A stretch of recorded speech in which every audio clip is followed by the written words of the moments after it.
Good afternoon. Welcome back from a sumptuous lunch. It was kind of difficult to decide what to have and what not to have.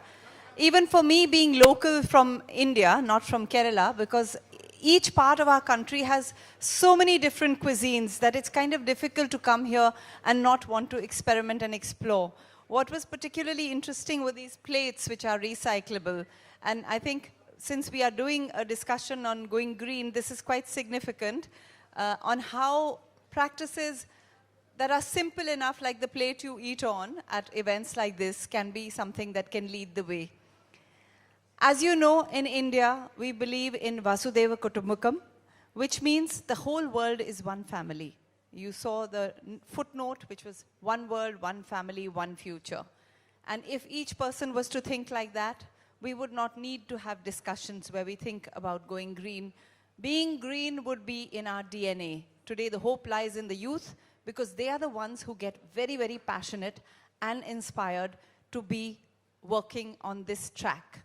Ladies and gentlemen, I'd like to welcome you on behalf of the G20 Sherpa, Shri Amitabh Kant, to this special session on green development, need for an ambitious vision for the 21st century.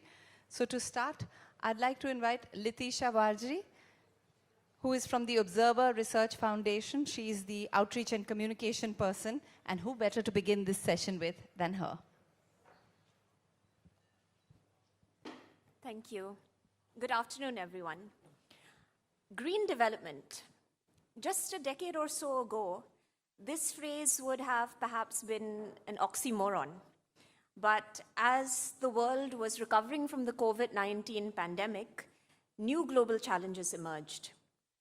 In an increasingly fragmented world, it is crucial that the major global project of achieving the SDGs and battling the climate crisis do not take a back seat.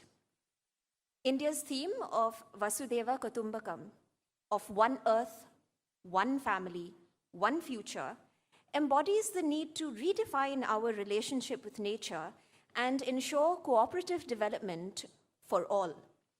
As the G20 will be helmed by 4 developing economies consecutively, it is an opportune moment to position the forum as the leading global governance mechanism for developing a new sustainable development pact between the global north and the global south.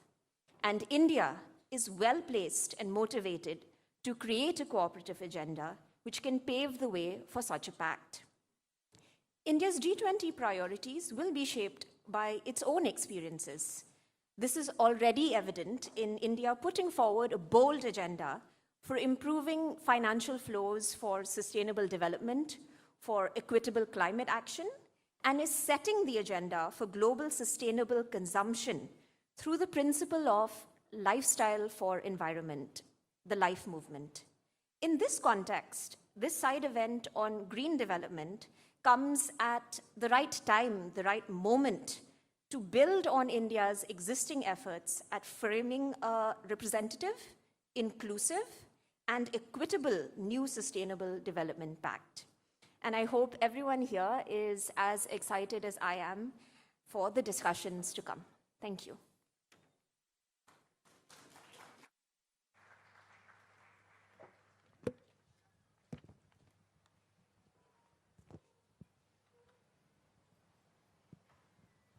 Every family needs a head, and we here have our own Sherpa, Shri Amitabh Kant, as the head of the G20 sessions here. I'd like to request our Karta of our family here, Shri Amitabh Kant, to give a few comments as we begin this session. I don't want to make any long comments. Jeffrey has a flight to catch. We want to get around with the discussion. I just want to say that we in India want to be very ambitious, we want to be inclusive, we want to be decisive, and we want to be very, very action-oriented. We strongly feel that green development is critical. Green development and SDG are both 2 sides of the same coin. India's really pushed to be the first country in the world to industrialize without decarbonizing the world. Our ambitions are huge. We've already done 172 gigawatts of renewable. We strongly believe that India is climatically blessed. We have top-class entrepreneurship. We must defossilize the world. Electricity is only 20% of the energy. Balance 80% is hard to abate sectors. This is refinery, steel, cement, long distance transport, which we need to really decarbonize, which would require us to use renewable to crack water, produce green hydrogen. The size and scale is important. We need to bring down the price of green hydrogen from $4.5 per kilogram to $1 per kilogram by 2030, and this would mean a lot of global free trade. What we are finding is the developed countries of the world are doing protectionism.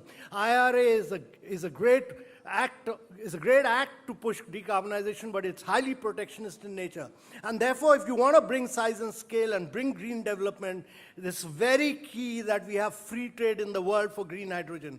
Secondly, I think a lot of these issues will come from both finance track, working groups of Sherpa track, and also from engagement groups, plastics, oceans, financing, energy transition.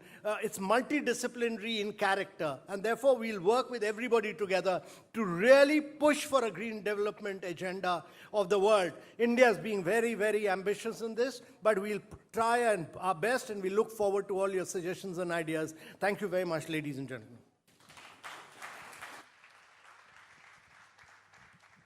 Thank you so much, Sri Amitabh Kant. And now I'm going to invite Shamita Ravi, the person who's going to lead our next panel discussion, to come on stage with all our wonderful panelists. And then, of course, we will ask our keynote speaker to give that speech. So I'd like to invite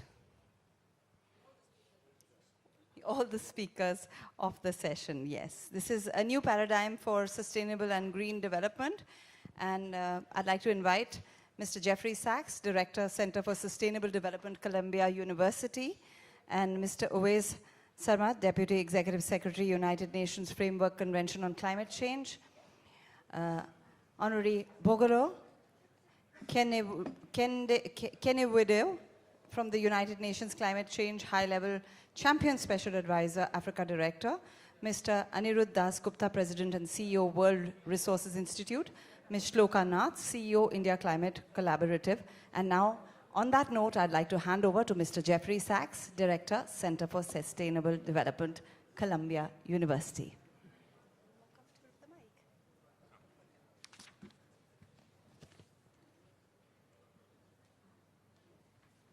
Thank you very much. We're all thrilled to be here and grateful to the Government of India for its presidency of the G20 and all of the leadership that it is showing. We need big results in a very troubled world, and we can achieve big results if we have a good idea and resolve of how to proceed. Since I'm an economist, I'm going to urge us one basic idea: follow the money. We will not have green development, we will not have sustainable development unless there is the financing for green and sustainable development. For rich countries, this is not the major issue, but for at least half the world, it is the major issue. Countries want to do things that they simply cannot finance right now. So development finance at the international scale is fundamental, and in my opinion, it is the fundamental objective that the G20 can deliver in September, a breakthrough on financing. I spend every day around the clock speaking with finance ministers around the world. They cannot do their job of achieving the Sustainable Development Goals and the energy transformation without more finance. So that's the basic message. And I won't go through a belabored point except to say that economic development is fundamentally a process of capital deepening. That means more capital per person for a more productive and sustainable society. And I like to emphasize, keep it simple, but not overly simple. There are many kinds of capital that need investment, and I would start with health and human skills through education as the most fundamental of all.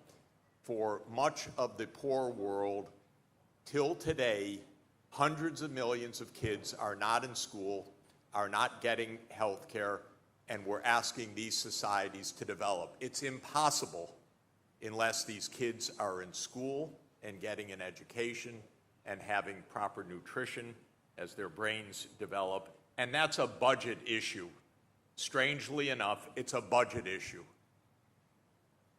Poor countries cannot afford, even out of their national budgets, to have SDG 4 universal secondary education completion. Of course, other kinds of capital investment include infrastructure, protection of natural capital, business capital.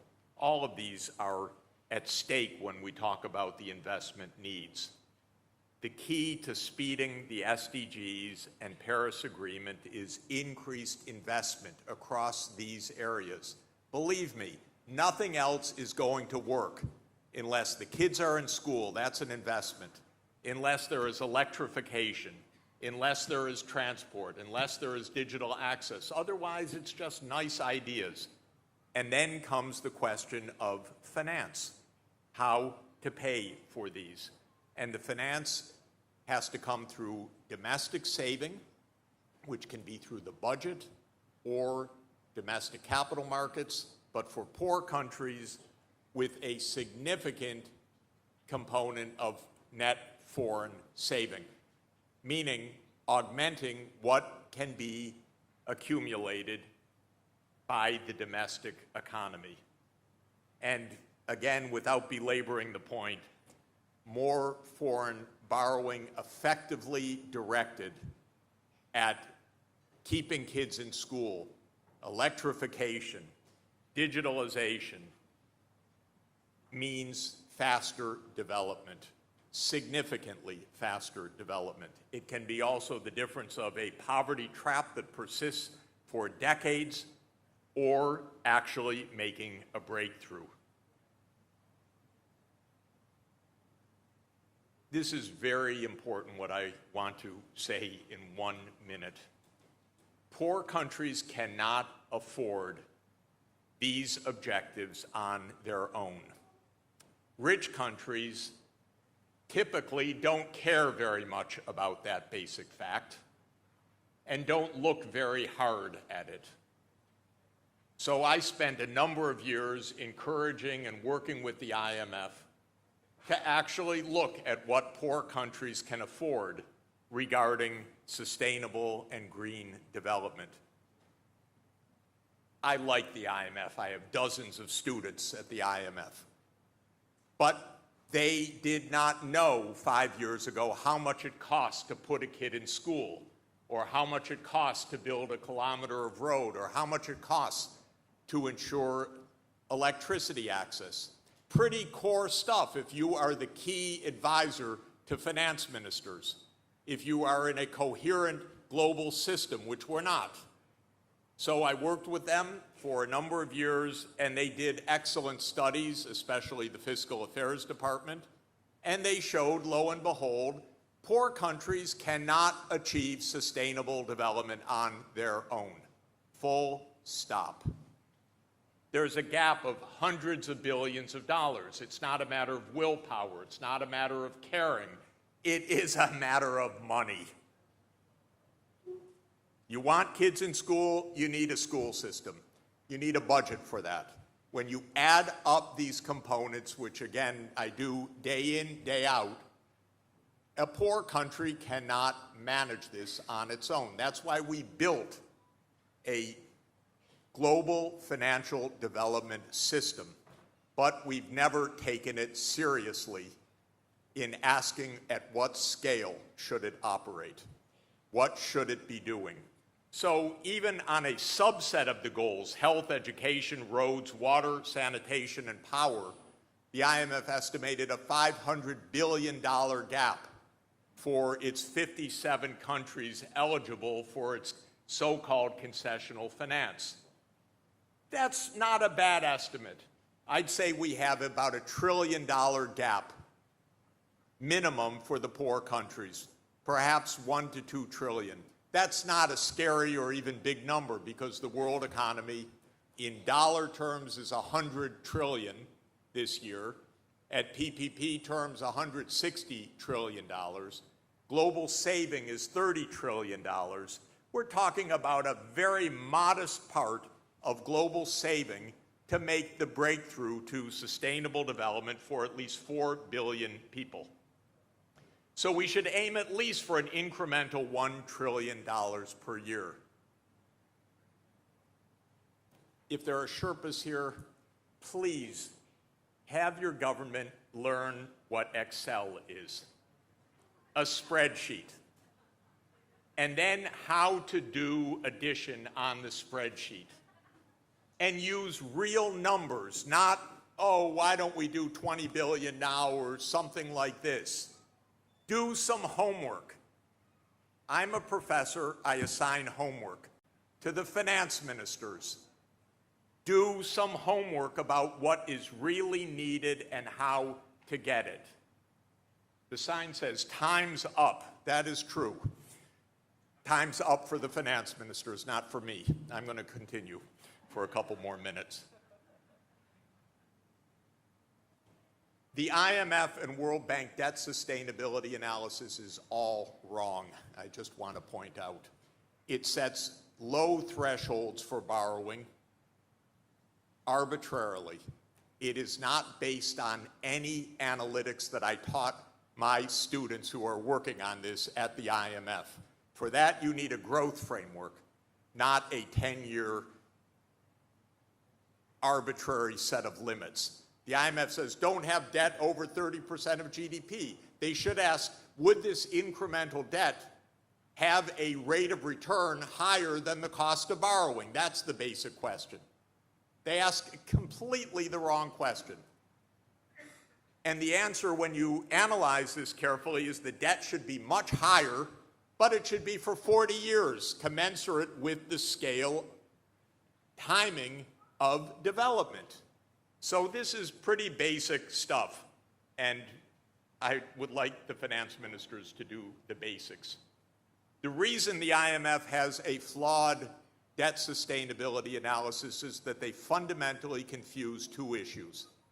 One is liquidity or rollover risk, which is very real. If you are a developing country and you are trying to base your development on 7-year Euro bonds for a 40 or 50-year development program, good luck. You're going to get into a crisis at some point. That's rollover risk. The alternative is the long term. Is the borrowing meritorious in terms of the economic returns that it generates and the fiscal returns that will come with those economic returns? Let me make a basic proposition to you, very well documented. Economic development is a high return activity. An internal rate of return of 15 to 20%. That means if you make the investments of putting kids in school, building roads, making a power grid, getting digital access, and ask what is the economic return to that, it's vastly higher than the cost of capital. It's a good investment proposition. Again, clever use of an Excel spreadsheet can demonstrate this. I'd be happy if anyone would like to see the demonstrations. This is a good activity, but it takes 30 to 40 years to bring to fruition. So do not borrow short-term for a long-term program, because you will be run. There will be a crisis. Something will come up. And then you'll be in turmoil. And then your economy will die. And then after death, you will go to the IMF for the next round of, I won't go into Hindu concepts here, but after death, it is painful to be caught in this cycle. We need financial moksha. We need release from this cycle of short-term borrowing and short-term debt. So this is the basic point. We need long-term development finance. Loans should be more than 30 years. Countries should learn how to manage long-term debt. Liquidity crises can be avoided, especially by having long maturities. That's the number one way to do it. So what's the problem? The problem is we do not have, for half the world, access to funding at anything remotely like the scale that's needed. Because the level of development finance, if you add in all of the multilateral development banks, the World Bank, the Asian Development Bank, the African Development Bank, the Inter-American Development Bank, the Latin American Development Fund, the CAF, AIIB, the New Development Bank, add them all up. Their loan flow is around $125 billion a year for a $1 trillion program. So you go to the World Bank and you get a tiny bit. This is faking it, ladies and gentlemen. This isn't solving problems. This is going through the motions of solving problems. We need development finance at the scale that is needed. And then we need a long-term framework, both policy and analytical, to show how this works. And by the way, we don't need grants for this. This is just loans I'm talking about, because the loans pay off in economic development, but not immediately. If you put a 6-year-old in school and help that 6-year-old to stay in school through university, you have 30 years you're going to wait for the payout. Don't do that on a 7-year Eurobond.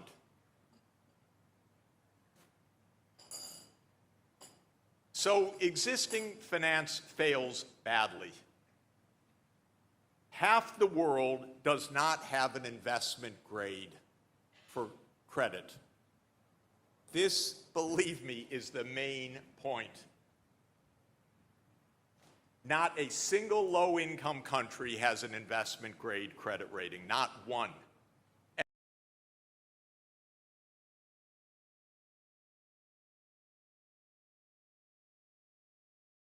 Only 3.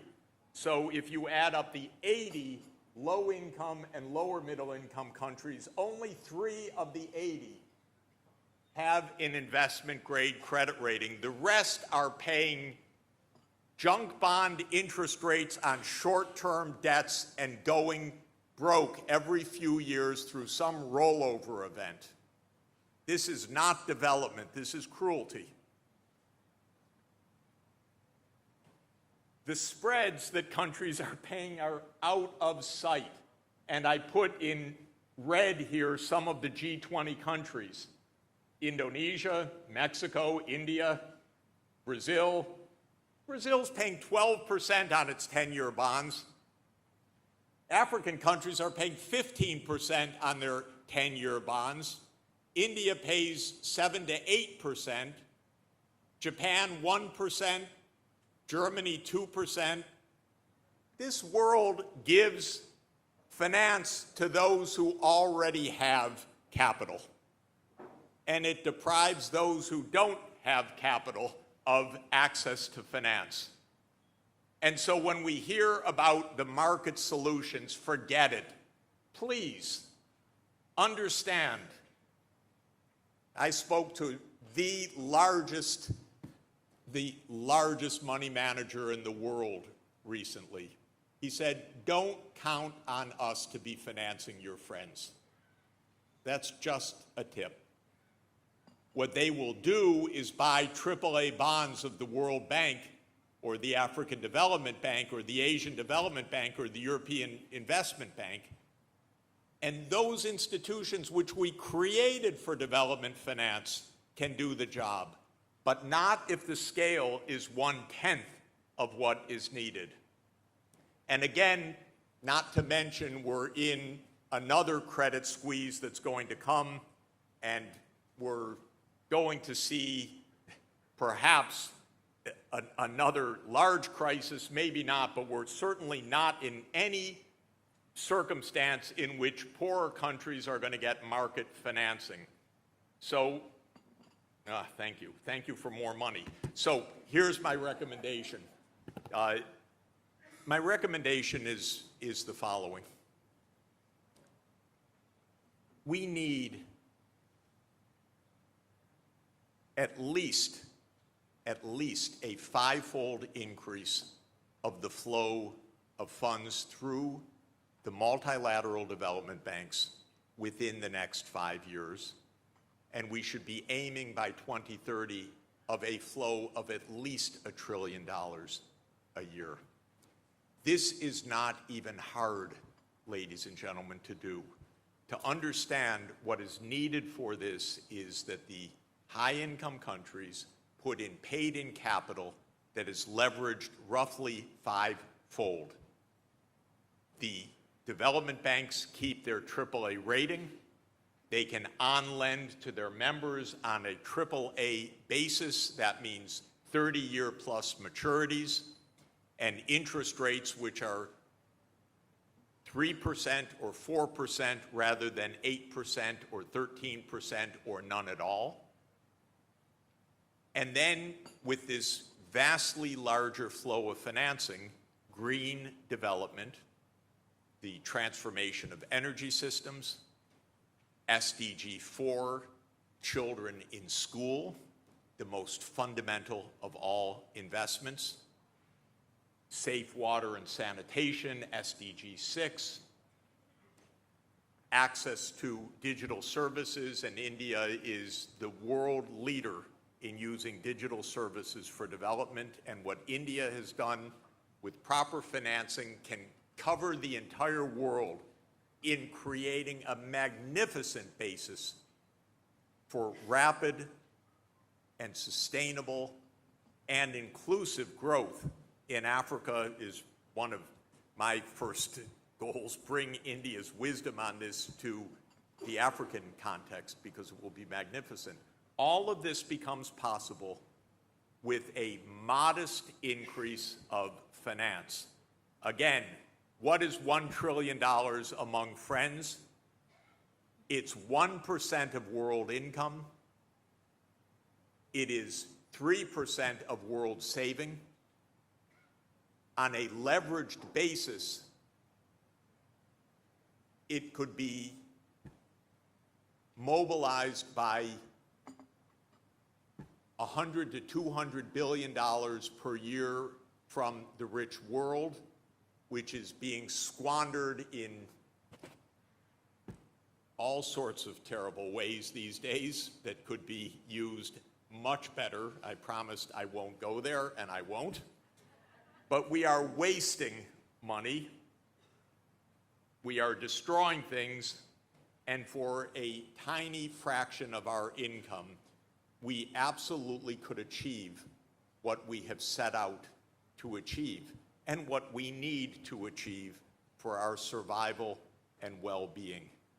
But please, the daily life of half the world and of the finance ministers of half the world is, thank you for the good advice, but we have no ability to carry it out unless there is financing.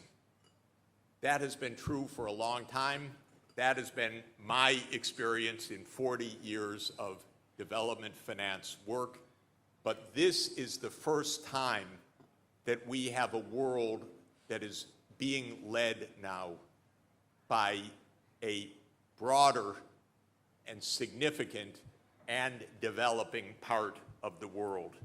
India, with its G20 presidency, can change the world, and I look forward to its doing so. Thank you very much.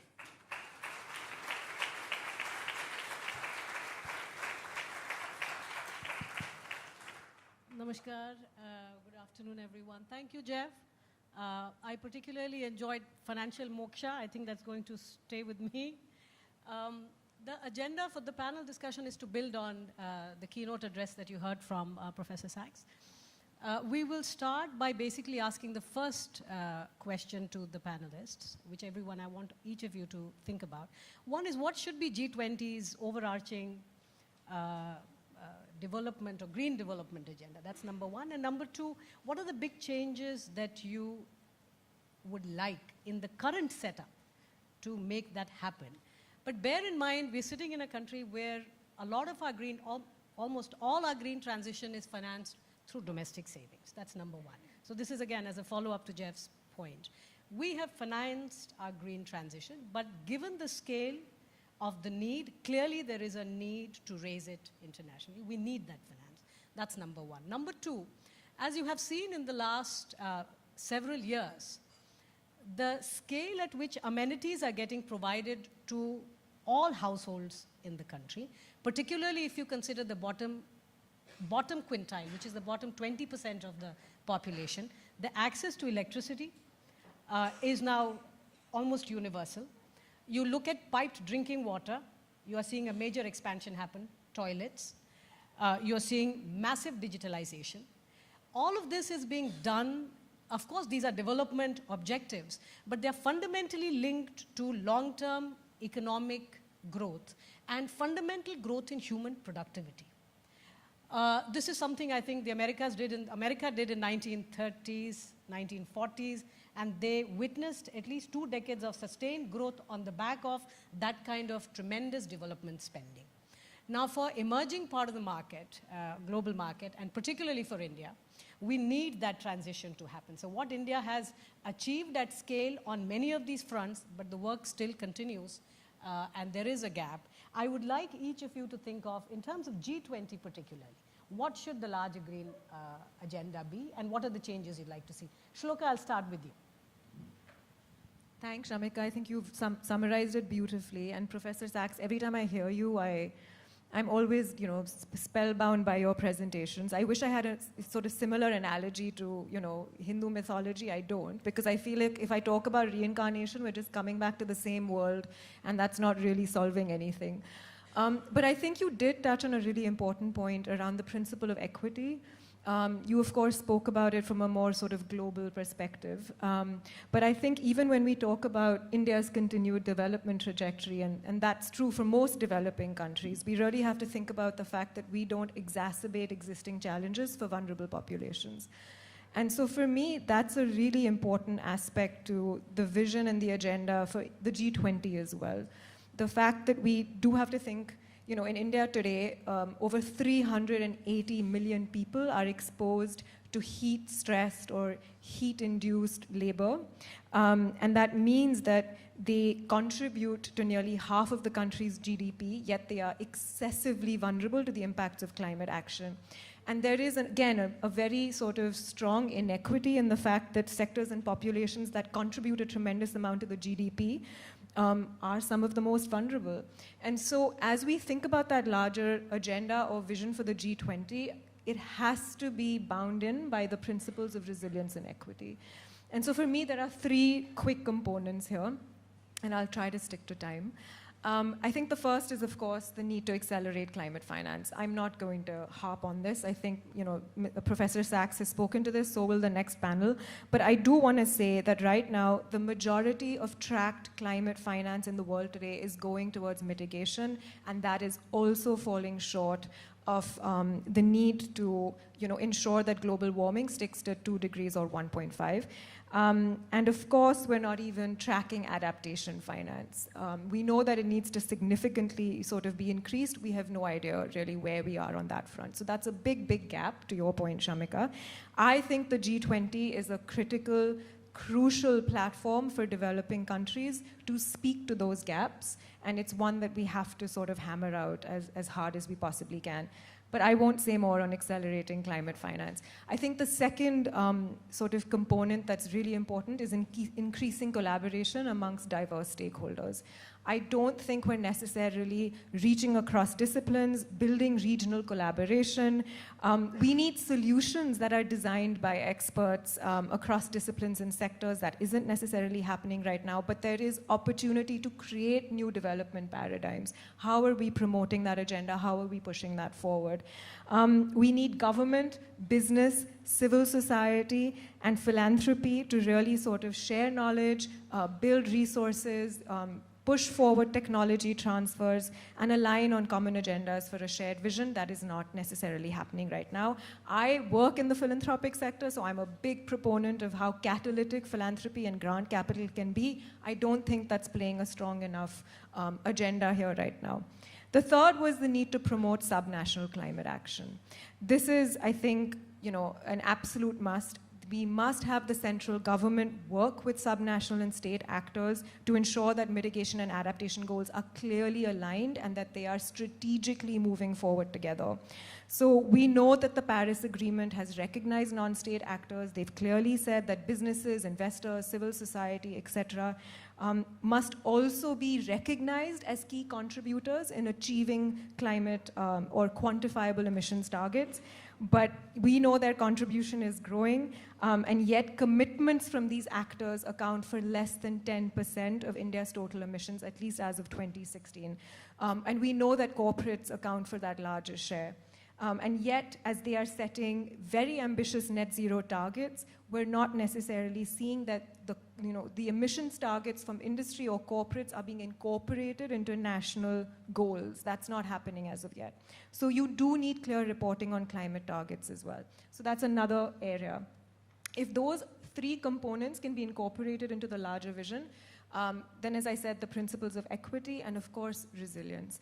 You have over half of India's population that is going to urbanize. Where are we moving towards low carbon, infrastructure in our cities? They have to be, climate risk proof. They have to be built with those sort of low carbon development pathways in mind. There's a very, very important role around sort of ensuring that this conversation is inclusive in that way, and that we recognize that we're living in a world today where there is no critical pathway to sustainable development that is innocent of climate anymore. So as Professor Sachs pointed out in his sort of the intersection between every single SDG and the climate challenge is one that we just have to bring into our lexicon. But I will pause here, Shamika, and hand it to you. Thank you, Shoka. An important point to highlight is given the philanthropy sector and the potential to put together that kind of finance. Remember, you're sitting in perhaps the only country in the world which has a mandatory CSR law. So there is that kind of a bandwidth to also tweak it and make it more targeted towards the bigger gaps. The second point is, of course, in terms of the larger CSR, the reporting, and again, the issue of reporting and fine-tuning the lexicon and exactly, having a measure of the outcome other than just spending of the money will also be useful for the larger green development objective that we have. I'll come to you, Anirudh. It's the same question, right? Same question, yes. First of all, thank you very much, Amitabh, for organizing this. I just want to build quickly on Jeff's point. Jeff made a central point that economic development is good investment. And it is absolutely true. Not only that, connecting to the topic of today's discussion, we believe, and we actually do know how to use Excel. So we have used it often. And not only economic development is good investment, the only path to development right now is green development. I just want to underline that. That is the only path. There is no other 16 different paths to do. So we actually did what Jeff just asked us. We actually said, okay, if you were to green development, if you did all the things you're supposed to do, what will happen to the global economy? Or what we came out is, just from now till 2030, there's a $4.3 trillion gain to the global economy if you did all the green things that you need. 26 million new jobs added, additional jobs that would be added. So this is a positive path for growth. Positive path. If you didn't do it, what is the counterfactual? IPCC report is the counterfactual. IPCC report just came out, I think last week, no, week before last. that said, 1.1 degree, which is today, we are living today in a 1.1 degree world, that the loss that we are seeing, just physical loss, not emotional loss, just physical loss is in billions of dollars. They calculate by 2030, it'll be $500 billion. That is 3 times the number Jeff said of total bilateral and multilateral aid that goes in. So that we will be actually losing more than we would actually being able to push through from our systems. Pakistan flood was 1 incident was a $30 billion incident. The GDP reduced from 5% to 2% with 1 incident. So this is the fact. This is what Excel would do for you. But what does it actually mean if you did these things? And I just want to pick up what Amitabh was saying. We all talk about energy. Energy is a very important part of the transition. I want to underline, it is not the only part of the transition. Energy is very important. Energy transition to green energy is very important. So is to getting green energy to 700 million people who don't have energy access today. That is as important if you want a politically viable strategy to do these things in the front. So is agriculture reform. Agriculture, food production, all the things that we eat, all of us, actually is the major cause of natural system destruction today. Actually, single most largest cause of natural systems is because of food and fiber procurement. So that needs to be not only connected to change for protecting the earth, but also to make sure millions of 50% of India's employment is directly connected to land, 65% in Africa. If these employments don't change, we actually will not have the development outcome Jeff just talking about. Finally, cities. Dr. Thank you very much. You raised cities. Most people in the world live in cities. Most poor people in the world will soon live in cities. If cities produce 70% of emission today, if cities don't change, transportation, building, waste, if these things don't change, there is no path to, but cities also are center of innovation and productivity. As if these things don't work together to actually bring a more productive, more innovative place. But one thing we haven't talked about, which is I see the sign life here, that how much demand side change can bring to this journey. We've all talked about supplying more energy, more car or electrified vehicle. IPCC, this is not us, IPCC calculates 60-65% change can come from demand side shifts. This doesn't mean just reducing consumption. I just want to repeat. There is reducing consumption. It is true for 10% of the population of the world that produces 50% of emission. That's not true for the rest. It's actually doing things differently with at the same time raising quality of life indicator. So this is what the package looks like. And I think there is enough science there today to show the detail each one of them. And I must point out, very few of this thing, except carbon capture maybe, that requires massive new innovation of technology. Some do. But there are a lot of things we actually know how to do that does require a massive innovation finance. I want to underline what Jeff was saying for us to get there. Thank you, Anirudh. On that, 2 basic points. You know, the whole millet mission that India has embarked on. Of course, food security is one concern, and nutritional security for us is another concern. But one that we don't talk about enough is ecological security, because millet has far more water efficient, the efficiency is far higher than the other cereals like rice and wheat. In fact, 6 times as much as rice, etc. So there is an attempt to change larger taste patterns as well. Particularly, again, remember we are $2,200 per capita per year, so we might be one of the poorest countries within the G20, but we know that the long-term sustainable change will require these things simultaneously. The second point is, and this is a recent paper that came out in the Economic Advisory Council to the Prime Minister, using alternate measures of urbanization, not our census of 12 years back, India might be anywhere between 60 and 65% urban today. So a lot of these conversations we are thinking of, we think 50% because we are thinking 12 years back. The real economy in India is moving much faster than we might actually be aware of. I'll come to you now, Bogolo. Thank you very much. It's usually very difficult to respond after so many people have said some points that you would have wished to echo, so I don't know about you or Vase. I'm about to take all your points. I think that first we shouldn't get too bogged down on issues around mitigation, which is where we tend to focus our energies on when we are thinking about green development and we should have much more concerted efforts on adaptation and resilience. And in having that concerted thoughtfulness around adaptation and resilience, we think about the climate resilient pathways and development models and trajectories that combine both adaptation, mitigation, but have a really strong focus on resilience, because we see the increased vulnerabilities to climate shock. And so when we do that, it brings us to the point that Jeff was mentioning of that development makes sense. And when we do that, all of these development pathways will really bring us back to attaining the Sustainable Development Goals.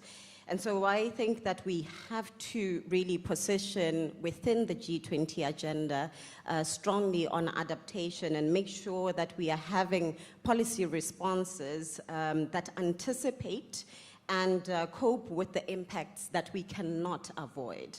The impacts that can be responded to in a timeliest manner. I mean, we saw the SG earlier this year trying to have a conference of response for Bangladesh, and you can't have a haphazard response when we know that the vulnerabilities are increasing. So we have to have a very clear agenda on how is it exactly that we're going to respond to these shocks that we know are coming, and that should be part of the policy structuring and mechanisms for the G20 and beyond.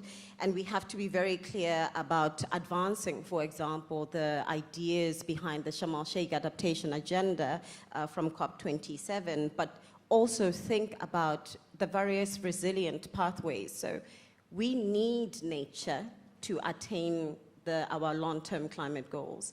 But we always talk about the decarbonization agenda, even within the global stocktake. So how are we actually going to pay and incentivize the protection of nature that is such a crucial part of a green development pathway when we do not necessarily ever come to an agreement on the commercial value of nature? So I think that is something else that the G20 should certainly be thinking about. The innovative financial instruments that can unlock the value of nature, it be the climate debt swaps or how we can be more efficient within the carbon market space. And finally, also think, I know there will be a finance panel, but also think about the climate contingency clauses within MDB loans, which allow for debt repayments to be frozen during an event of a climate shock or when there are issues, and how we also relate to non-state actors in the financial space. We should crowd in more private sector financing. And these are some of the objectives that have been set out by the COP27 group on sustainable debt. It's a debt coalition for COP27, and I would also encourage that we look at some of those outcomes and recommendations that have been highlighted out of there. And then lastly, a very critical point is accountability. We all make all kinds of pledges, and there will be pledges made out of the G20 process. But who do we hold accountable, and how do we hold people accountable? And I think this is a very crucial part. The SG was talking about, the UN SG was talking about accountability last year, and it's going to be a big agenda going into COP28. Can we have the same, if not more, concerted efforts on accountability within the G20? And including for non-state actors, there are things like the Race to Zero that can hold private sector accountable on their decarbonization agenda, on their relationship with nature, and their relationship with people. So in closing is just to think about green development within the confines of a climate-resistant and more durable economic development model. Thank you. Thank you, Bogolo.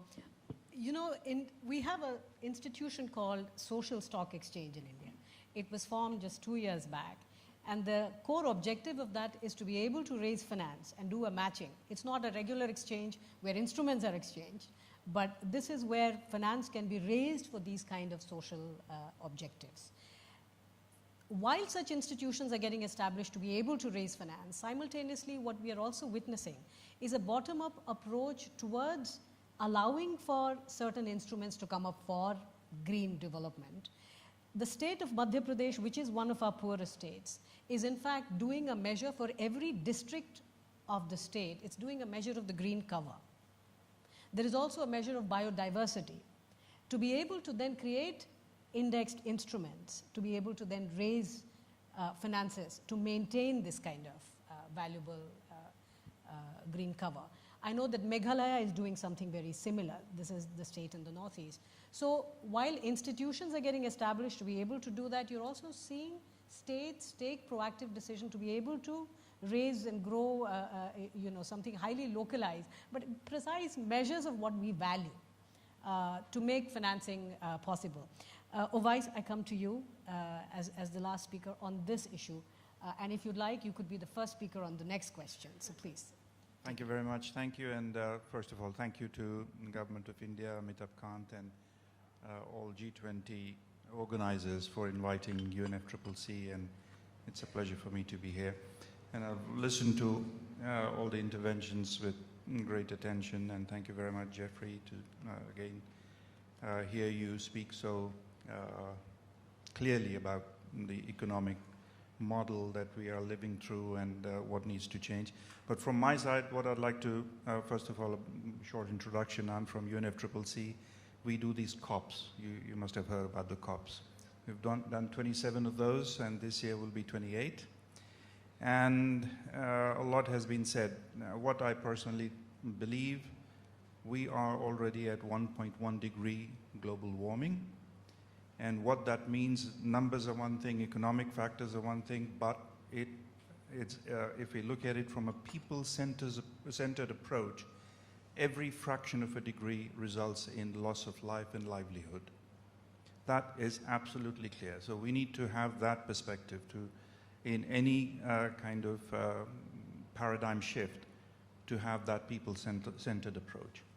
Very, very, very important. And again, since we focused on COP28 this year, what I'd like to see from G20 is clear and unequivocal messages about the net zero by 2050 for all the developing countries and 2040 for the developed world. This is very, very clear. We need to get there. And we have the agreements, we have the tools, we have the science telling us what needs to be done, and what is needed is the political will, and the big elephant in the room that we have already talked about is the finance, to unlock the finance. And that is extremely important, and we'll hear more about it in the next session. And to move away, in doing so, we need to move away also from extractive to regenerative ways of doing business and living and in all sectors of the economy. So that is extremely relevant to this discussion. We need to do that. And lastly, what I also believe and I see is this decade is decade of action, and we have huge opportunities if we do the right thing, because this year is also time for course correction. We've already heard from IPCC. There is the GST that is going to happen, and that will clearly show us where we are heading towards not a good trajectory. So there is a need for course correction. And that course correction is through the essential tools in the UNFCCC process are the NDCs and national adaptation plans. So we need to utilize that. So in the end, what I can say is that we have, as I said, everything that is very, very clear what needs to be done. It is that political will and finance flows. That is what's needed. Thank you, Ovais. I'll come to the second question, and Jeff, I'd like to start with you. You educated us, you highlighted on the core things that are broken. In fact, fundamentally, the World Bank was set up with the core objective of financing development and taking on long-term risks, because the markets are likely to respond only when large, either multilateral or sovereign investments make an entry. Then you crowd in private investment from the market. So there is a role that we had decided upon several decades back, but that role is not getting performed right now. Now, given that we are in a situation like this, how can the international community be proactive in responding to the current and the future challenges and fostering the acceleration of progress on SDGs? What exactly needs to be done? And you have 2 minutes.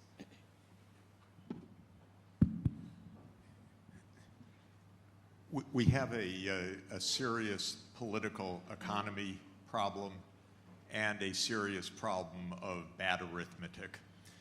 The bad arithmetic I already talked about, which is generally a rather slovenly approach by almost all institutions, national and international, in not following through on the logic of objectives that are set. So part of this is homework. You set sustainable development goals. It behooves you to say, how are they going to be met?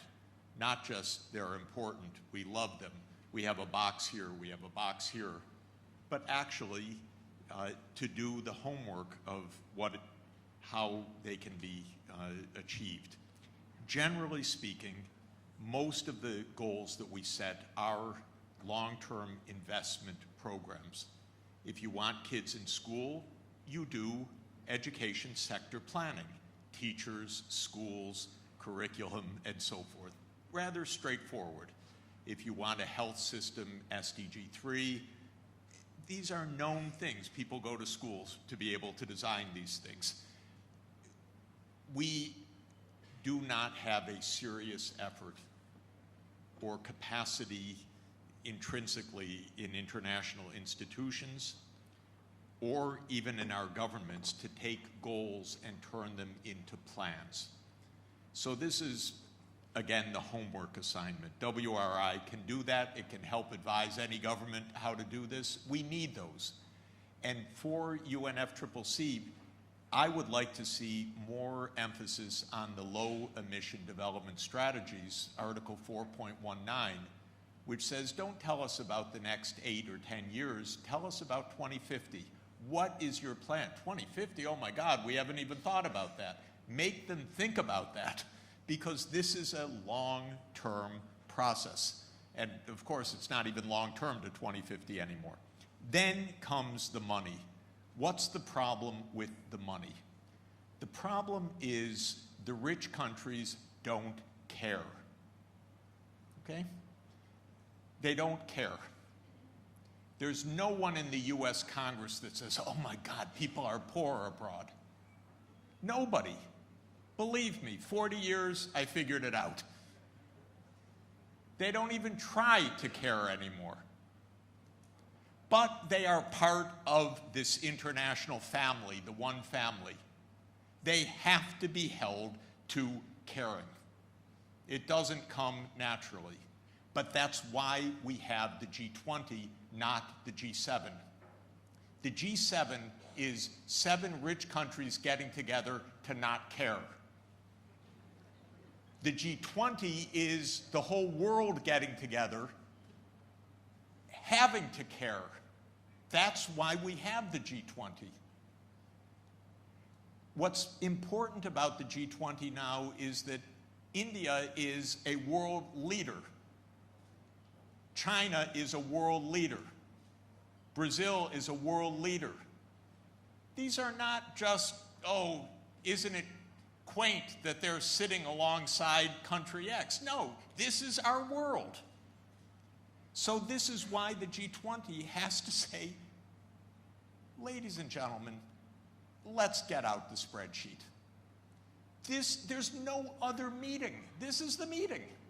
So this is really difficult to emphasize. If the US has its way, oh, it's inconvenient, we don't want to ask Congress, they don't like this stuff, they don't even know where all these places are on the map. And we've got an election coming up, and so why don't we say we care? Okay, that will not get the world safe. But 20 countries that represent almost 90% of world output, And I keep saying, please invite Africa as the G21 and bring in 1.4 billion people, another $3 trillion of GDP, and the voices of a crucial part of the world that will be the most populous part of the world in the 21st century.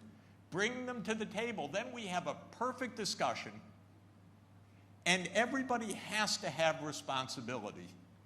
And then, honestly, I know, I'll just make a very personal remark. 50 years ago, I took introductory macroeconomics. 50 years ago, okay? This spring, I walked into a classroom and there was this wonderful young assistant professor, fresh from Yale. Her name is Janet Yellen, okay? She taught me macroeconomics. We've been friends for precisely half a century. She knows how to do growth models. She gets all of this. She said we need to go from billions to trillions in an important speech last year. Let's take the G20 process seriously. It is the discussion in the whole world to get this right. That's an excellent point, and also a sense of urgency around it. Shloka, the role that the G20, or in this case, of course, by extending the larger multilateral system and perhaps governance, big reforms within the multilateral system to be able to do what they were set up to do. In terms of philanthropy, because that's a sector you come in from, what role do you see philanthropy in terms of plugging this gap? I truly believe in the catalytic, power of philanthropy. I think what people don't realize is that the renewable energy market in India was built off of the back of philanthropies that funded organizations like Terry to build out research studies and pilots, and they proved the viability of that opportunity, on top of which markets arrived and then policies were built. And today India has the most vibrant renewable energy market in the world. Do you know how many sectors we still have to build similar to the renewable energy market? So there is absolutely critical sort of need and a role for grant capital that is unrestricted, flexible, patient, does not expect an ROI, and can truly build towards societal needs and aspirations. I also think philanthropic capital is incredibly reflective of the Global South's ambitions. Firstly, I hate this Global North, Global South like binary. I think we have too many binaries in the climate ecosystem. Another one is climate versus development, mitigation versus adaptation. We really have to start redefining how we think about the role this capital plays and sort of the solutions that we're building across the globe. So to give you an example, I think the G20 is, Professor Sachs alluded to this, and I think he put it beautifully. This is really the forum to define that leadership agenda for the developing world. We need an equitable, inclusive agenda around climate action, one that doesn't place this binary between climate and development. And, quite frankly, we have somehow convinced folks that climate action or solutions on climate mean that we have to move towards a world of greater austerity, that somehow we need to think about a world with less conveniences, less stuff. And actually what we're failing to recognize is that our notion of wealth is purely defined by goods and services today. There is decreasing mental and physical wellness. There is a disconnect from ourselves, from each other, from the natural environment. We are living in an austere world today. I'd rather that we redefine the climate agenda as one in which we can work towards abundance. And what does abundance mean for us? That's really the role that capital like philanthropy can play. That's the role of the G20 and a platform like this. That's the conversation the developing world has to bring to the larger global narrative around equity and inclusion. What does it mean when we say we put people first? I don't think we're speaking that language in a broader sort of inclusive way ourselves. I always laugh. I say folks in the climate sector are like finance and doctors, because we've built our own lexicon and it's completely exclusionary. We're not actually bringing in people into the conversation. A forum like G20 should have private sector here on the table. just as much as we have sort of representatives from multilateral institutions. We should have greater civil society representation here. This has to be an interdisciplinary conversation, one that isn't really restricted to sort of just governments and multilateral institutions. I've been all over the place, but I hope you sort of get the response on that front. We get it, Shloka. Thank you. Anirudh, I think the most powerful point that you made in your opening intervention was the counterfactual that a study, through the studies at WRI. So in some sense, could there be an attempt to do this cost of inaction, a kind of a frightful study? Perhaps that is what is required in terms of the larger point Jeff is making in terms of the urgency of getting people on the table too. So could we do something on cost of inaction at WRI? Yeah, I think the IPCC report is the counterfactual. You couldn't have a more scientifically robust report of what will happen, and how as one says, every degree matters. Every degree higher is a story of death and destruction. But I also think the other part of the story, I just want to underline what Jeff just said.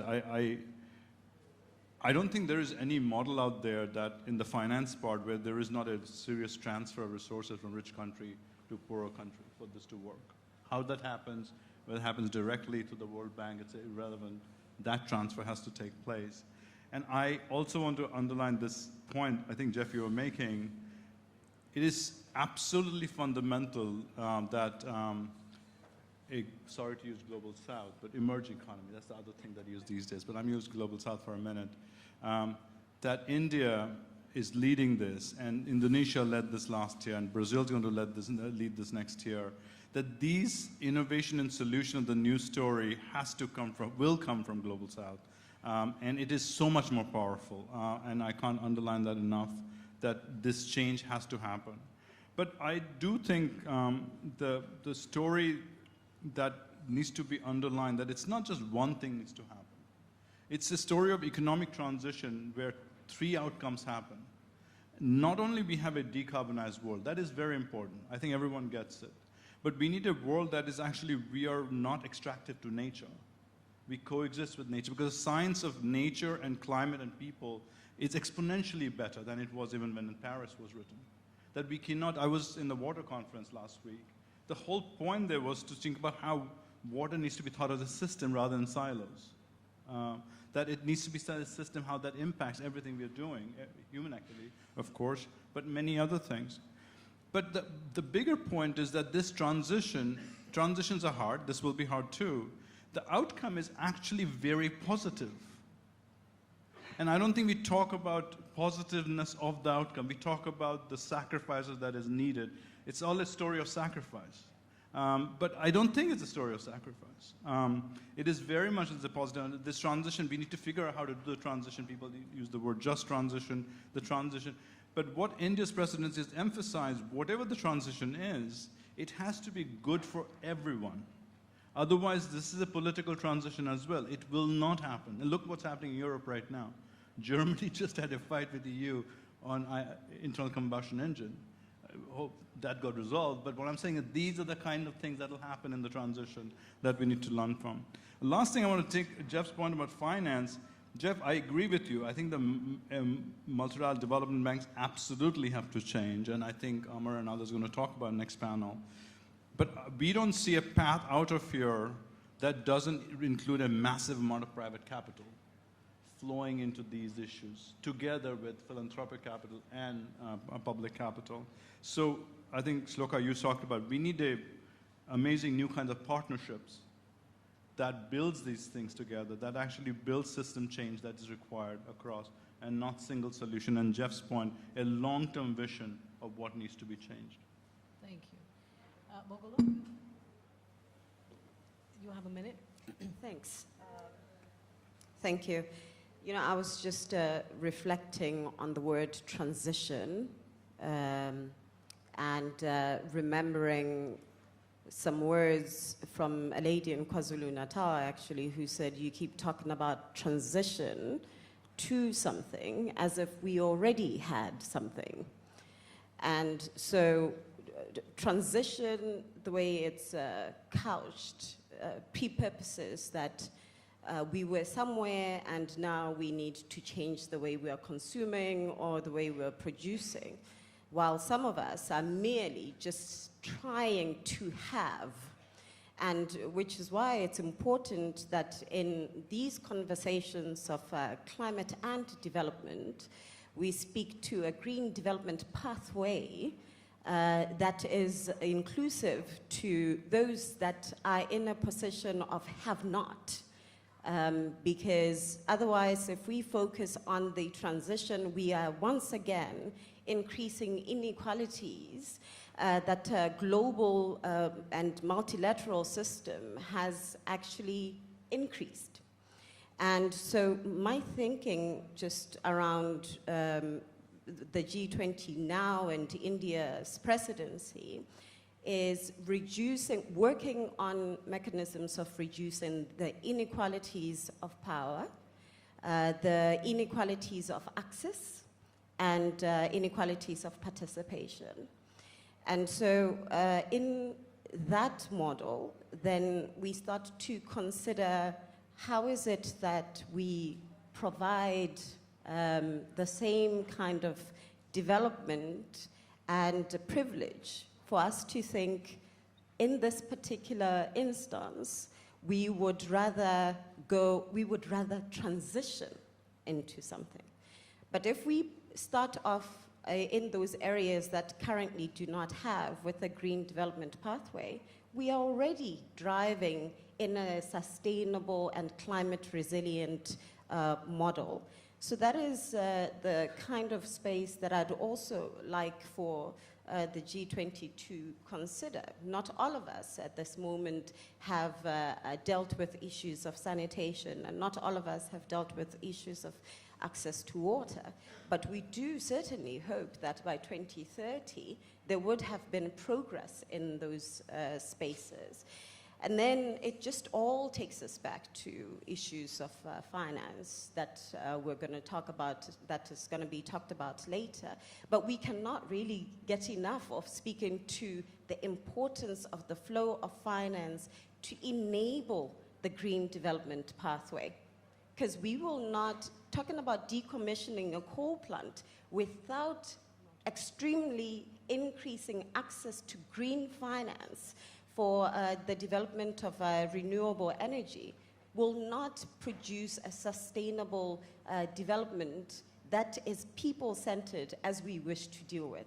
If we don't deal with inequalities, then we will be back here talking about how people are not taking care of nature and how people are not helping us meet the long-term climate goals. How can they when they have nothing to eat? Excellent. Vice, any thoughts on the existing big gaps? Yep, thank you. 2 points. One is, Shok already mentioned about multilateralism, that the multilateralism, as we know and we've gotten accustomed to, is multilateralism between governments. But where we need to go, and I see that in the COP process, is now it's becoming more inclusive multilateralism, where you have civil society, private sector, and more, very importantly, the youth. And that's where I'm seeing also many governments and many parties who are including those in their formal delegations, and they're sitting in the rooms and influencing the decision. And I would like to see more of that, and that's something that G20 could take that more seriously. And second point is about behavior. Article 12, I believe, of the Paris Agreement is extremely clear. We talked about education, but we also need to incorporate and internalize and integrate climate education right from the beginning, because the behavioral change, the societal change that we need to bring about is only going to happen through a longer term education right from the beginning. Thank you. So that brings us to the end of the comments from the speakers. We have 2 minutes. We'll take a few questions from the floor. If you can pass the mics around, please. You can start right there. Yeah. And if you could introduce yourself very briefly, please. Hi, Harsh Vijay Singh from World Economic Forum. Thank you for the very interesting panel. A number of points were mentioned, mainly around accelerating SDG progress. One thing I wanted to highlight was the element of transparency, especially given that the collective action nature of SDGs relies on international collaboration for which trust is essential. And we have so many parties intervening and trying to help each other out. Transparency on the progress of SDG is essential. So as of 2021, we had less than half of the countries with robust, comparable, timely information on 8 out of 17 SDGs. So as we are talking about enablers, finance, governance, etc., what are your thoughts on transparency or increased transparency as an enabler of sustainable development? Thank you, Harsh. Any others? We'll just round it up and then, yes, please.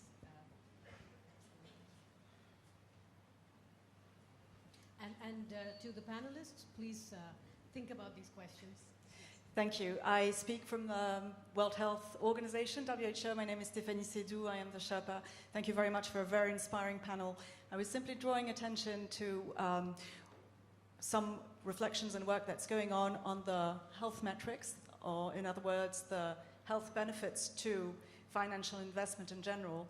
I think this should definitely be linked as much as possible. Professor Sachs mentioned it in his introductory remarks. I've not really heard that much about health later on in the panel, to really, and that goes to the previous point, ensure that the benefits of any investment in climate, or in other words, green development, is intrinsically linked to benefits to achieving to all the other SDGs.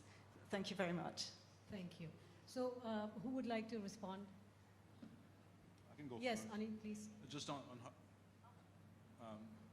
Harsh's point on, I would just address your point on transparency. I can't emphasize enough the importance of it to make change happen. We very, very strongly believe in it. I just want to share one example. We at WRI, about 10 years back, we started publishing World Health of World Forests through geospatial data, year over year, where it's going, what's fire. And now, independently, people have shown 20% of forest deforestation directly connected just to the transparency method. So transparency couldn't be, we call it radical transparency, more transparent you can be. We publish, with cooperation with UNFCCC, how people are doing on NDCs, a voluntary thing that matters every year. We actually use that. So I think we need to do much more. I'm right now very concerned about just transition. That's something I want to work on, but how this money is flowing. So I want to emphasize and highlight your point. I very much agree with your point on health. I'm sorry we didn't emphasize it. Any step you take, anything you do on transportation, for example, is directly connected to air quality and health outcomes in this. So that point I made about a better outcome, the better outcome actually includes huge amount of positive health outcomes for population across through many kinds of climate-related interventions. So thank you for bringing that up. Floka? I wanted to make a couple quick points. First, on health, of course I agree on the health benefits, but I'd also like WHO to produce cost estimates of achieving SDG 3.8, universal health coverage. I led a commission for WHO 23 years ago called Investing in Health for Economic Development. We costed the basic health system 23 years ago. We need that costing from WHO now so that we can say that's part of the financing needs. And I would really encourage WHO to do that.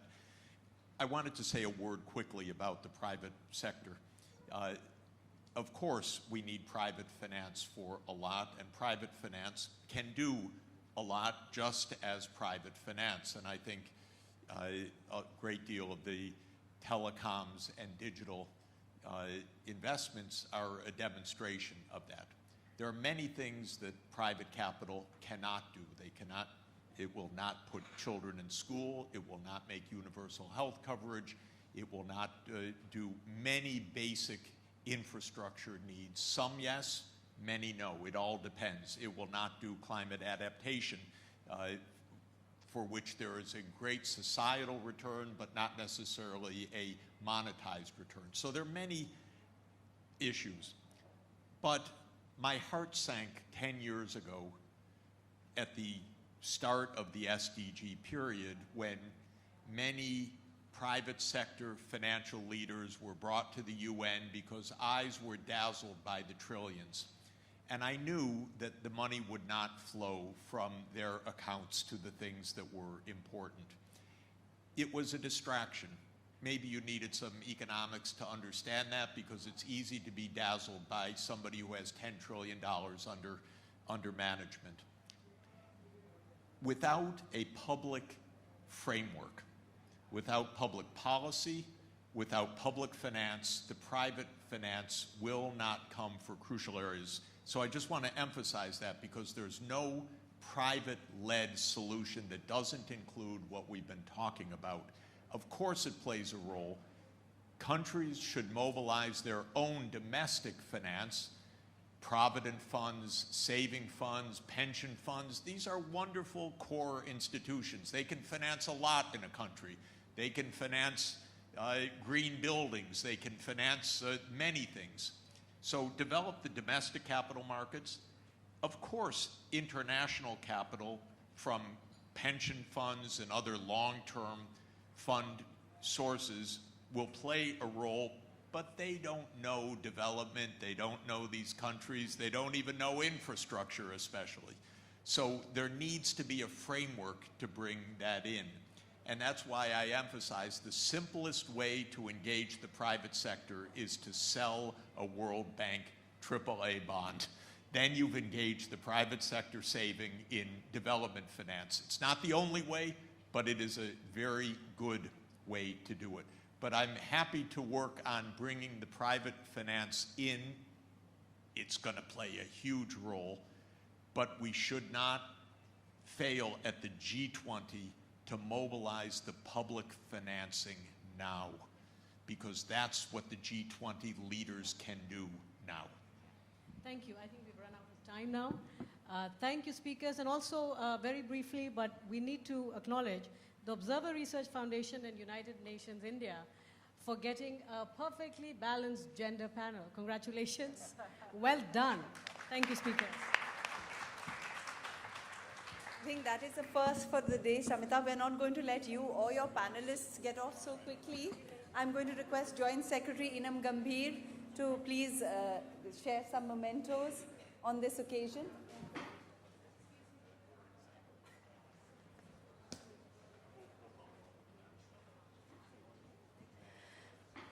So it's really been a privilege to have you with us. I'd like to request Inam Gambhir to please give our moderator, Dr. Shamika Ravi, Member Economic Advisory Council to the Prime Minister of India.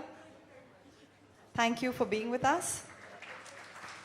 Professor Jeffrey D. Sachs, the world-renowned economics professor, best-selling author, innovative educator, what should I say, 3 times consecutive advisor to the UN Secretary Generals. Really, sir, it is apparent that you care, and we're absolutely delighted to have you on this occasion at G20. Thank you so much. We'd also like to thank Mr. Owais Sarmad, Deputy Executive Secretary, United Nations Framework Convention on Climate Change. We'd like to thank Honorary Bhogolo Kenewendo, United Nations Climate Change High-Level Champion Special Advisor, Africa Director. She has also been Cabinet Minister of Investment, Trade and Industry in Botswana. A great privilege to have you with us. Mr. Anirudh Dasgupta, President and CEO, World Resources Institute. Sustainability is the byword when it comes to your work, and sustainable cities and urban design, poverty alleviation, all of these have greatly benefited with your inputs. Of course, Shloka Nath, the Executive Director of India Climate Change Collaborative, who leads the sustainability portfolio at the Tata Trusts, focused on the organization's climate, energy, and environment work.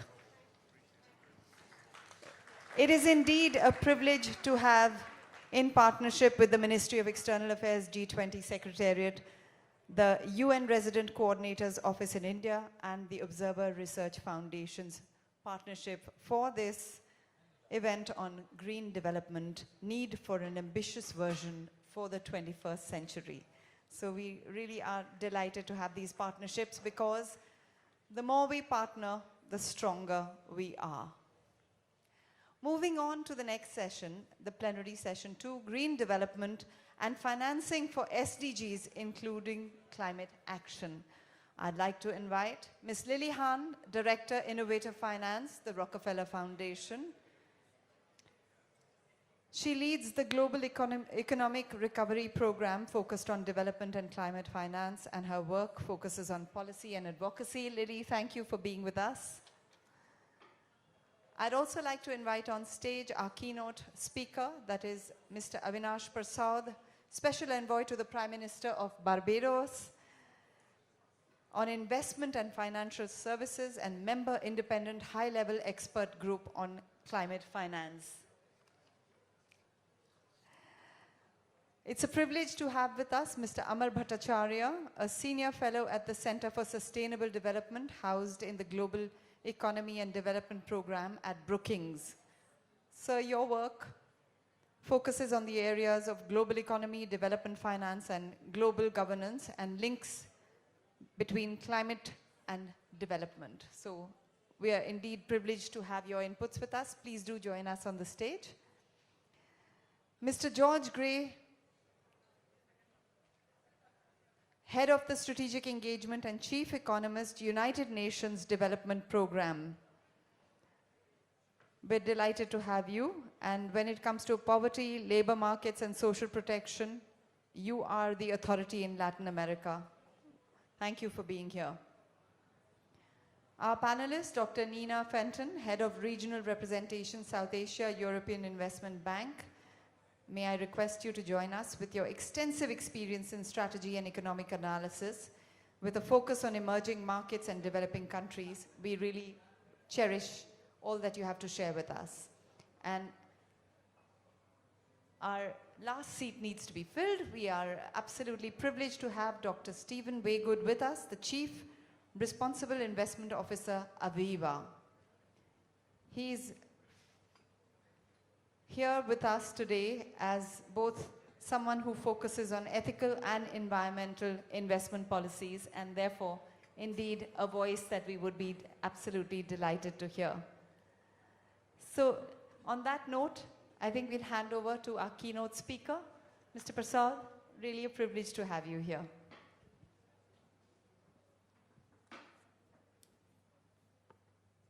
Good afternoon. Thank you very much. Thank you very much for the invitation. It's a great pleasure to be here. I always feel a strong sense of homecoming when I return to India. But it's a special pleasure to be here today because we are at a critical juncture. We have a special moment, a moment that has not been here before, a moment that may well not come again, a moment in which we can make historic change and progress. And so we've heard a lot already today, powerfully, from Jeff and the panel, imploring us of what needs to be done. And what I want to talk to you today about is how we do that. What is it that we can do this year to move us forward on our objective and our goal?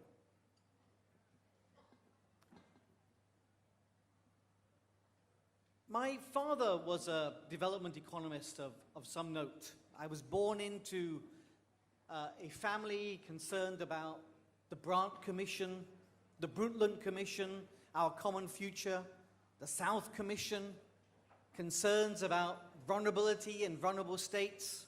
I was born in to the moral imperative of development. And my growing up was a realization that moral imperative is not enough. That just the moral imperative alone did not change anything. Humanity has its highs and its lows, and one of its lows is its ability to be blind to the poverty and inequality of our world. So we sometimes reach for enlightened self-interest, making people realize that we live in a common world, in one world and one family and one life. You know, one of the founding articles for the World Bank and the IMF was John Maynard Keynes's The Economic Consequences of the Peace, where he argued that it's not in British and French interests to underdevelop Germany. It was his bestseller, in fact, not because it was heeded, but because it proved to be right. So unfortunately, there isn't enough enlightenment either. If we're going to make a change, we really do need to forge a global coalition where people can see directly the benefits and interests to all, where all are contributing and all are benefiting. And I think uniquely that space in which that occurs is in climate change. I think in climate change we are seeing the real development of a global coalition for change. And climate change has all of the issues of justice, inequality, and need for global action. Global warming has been caused by the stock of greenhouse gases put there by the wealthy countries in their industrialization. Indeed, their wealth directly correlates to their contribution of the stock of global greenhouse gases. But we can't sit back and ask them to make all the change, because today, in the modern world, where they have become wealthier, where they've changed their consumption and their production and their tastes, and production has shifted to other parts of the world, now a majority of greenhouse gases are being emitted by the developing world. Not the majority of the stock, but a majority of the emissions. We have a carbon budget of 15% left. And if we want to save the world from 1.5 degrees, which is not a target, not a goal, but a limit, then we need to find ways of reducing our emissions. The dichotomy, and it was talked about earlier in our session, the dichotomy between development and climate, we think is a false dichotomy. I think it is a space that is an opportunity to build a global coalition, and it is a space that's about development. When you look at those who are most vulnerable to loss and damage from climate, who are most vulnerable and most need adaptation, you look at those who suffer in development, look at those who suffered most during COVID, look at those who suffered most during the global financial crisis, you find these are all generally the same people. These are all different windows on the same problem, global problem of poverty and inequality. And you cannot do development without thinking of climate. 40,000 people have died in the Somalian droughts. 100 million people will be pushed into poverty as a result of climatic loss and damage. You can't worry about education of girls when 27,000 schools in Pakistan are underwater because the glaciers are melting. These two things are part of the same.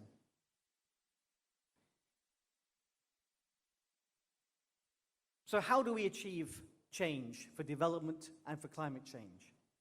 And even beyond issues of loss and damage and issues of adaptation and resilience, the green transformation is the best development strategy for developing countries. It is the best production strategy, sustainably so, the most efficient, boosts our productivity, and produces sustainable development. So how do we achieve it?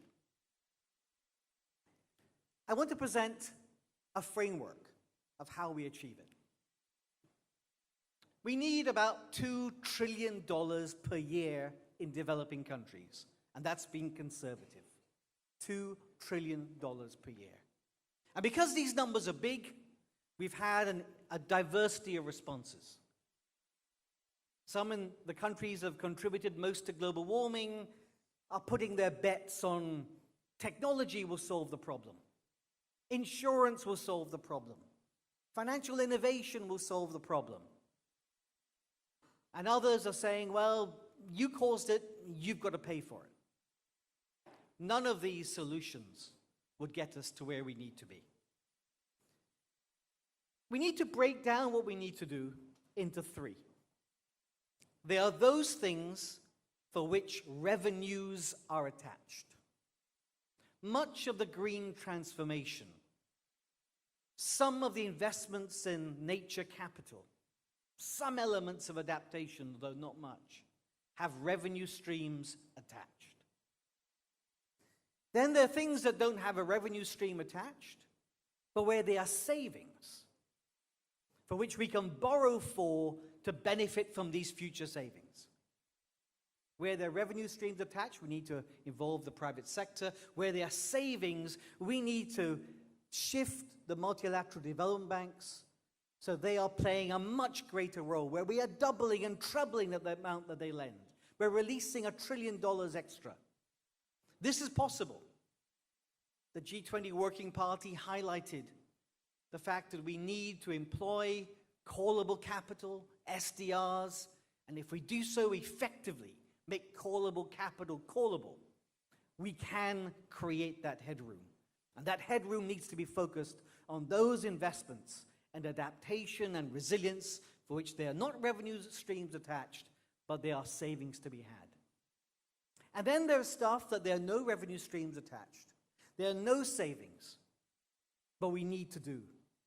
And much of that is the loss and damage agenda, the loss and damage from climate change.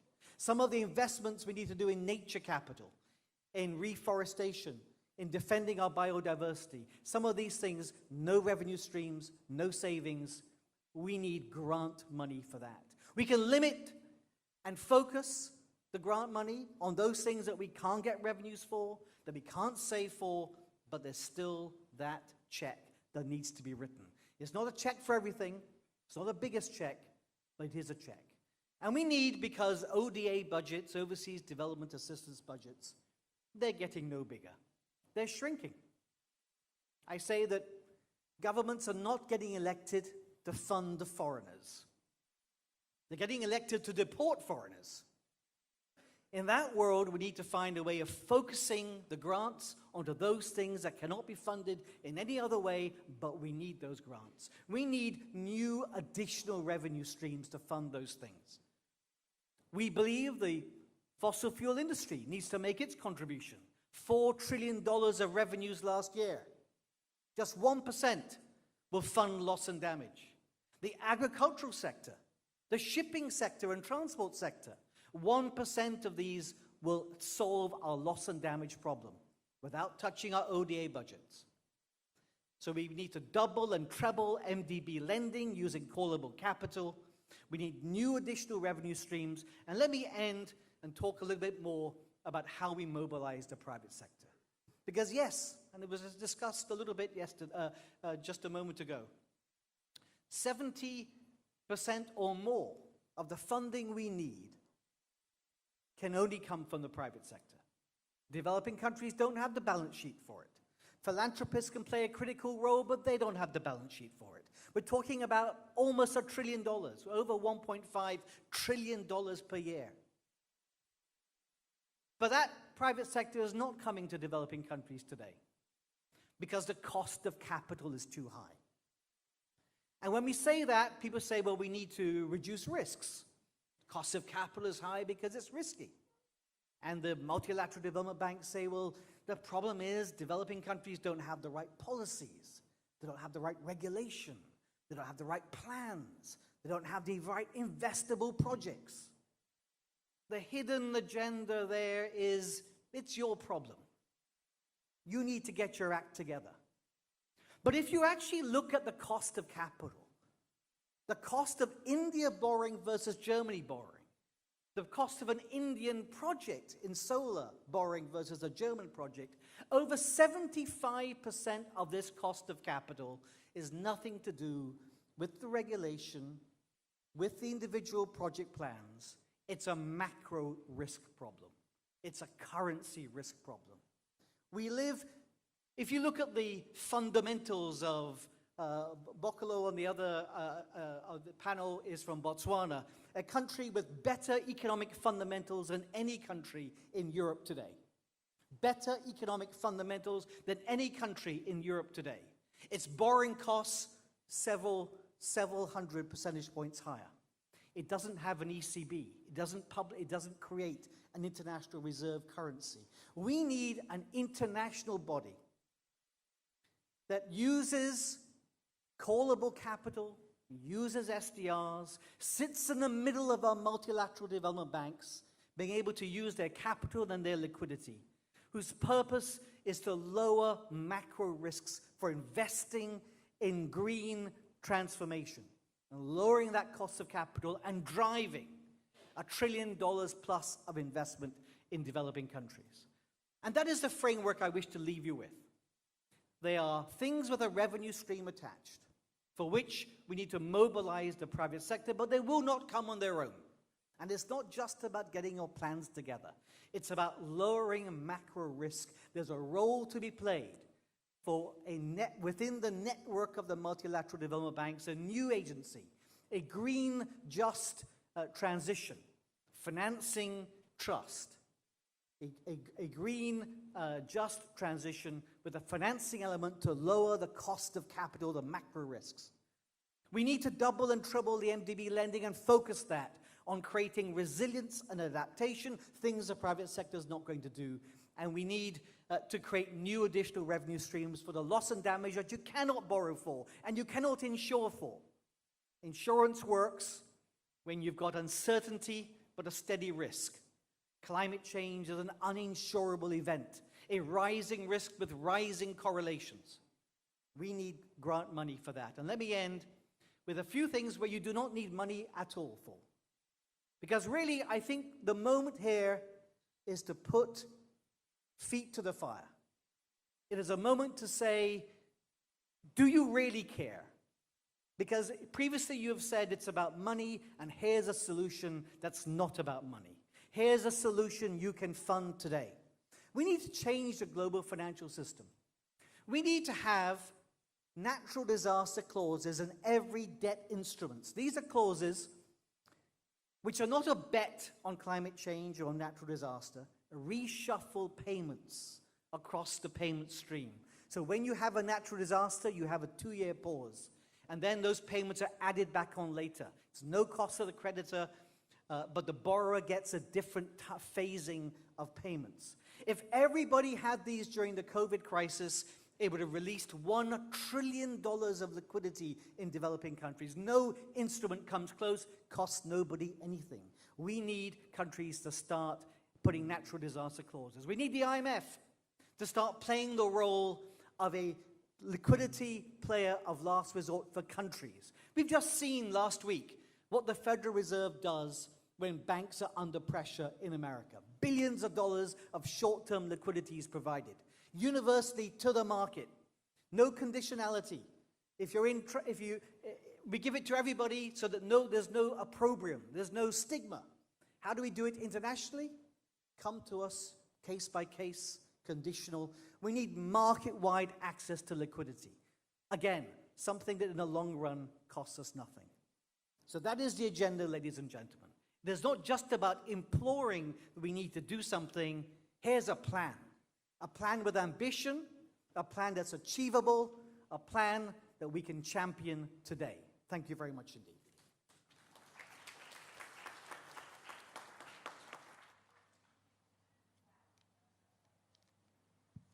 Can you guys hear me? Yes?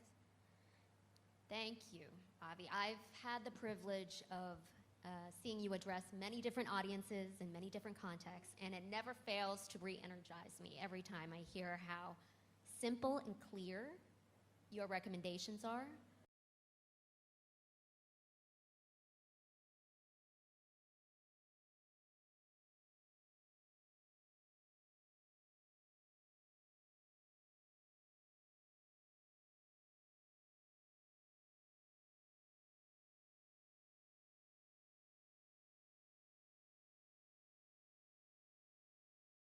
we have MDBs, we have the UN, we have think tanks, and philanthropy.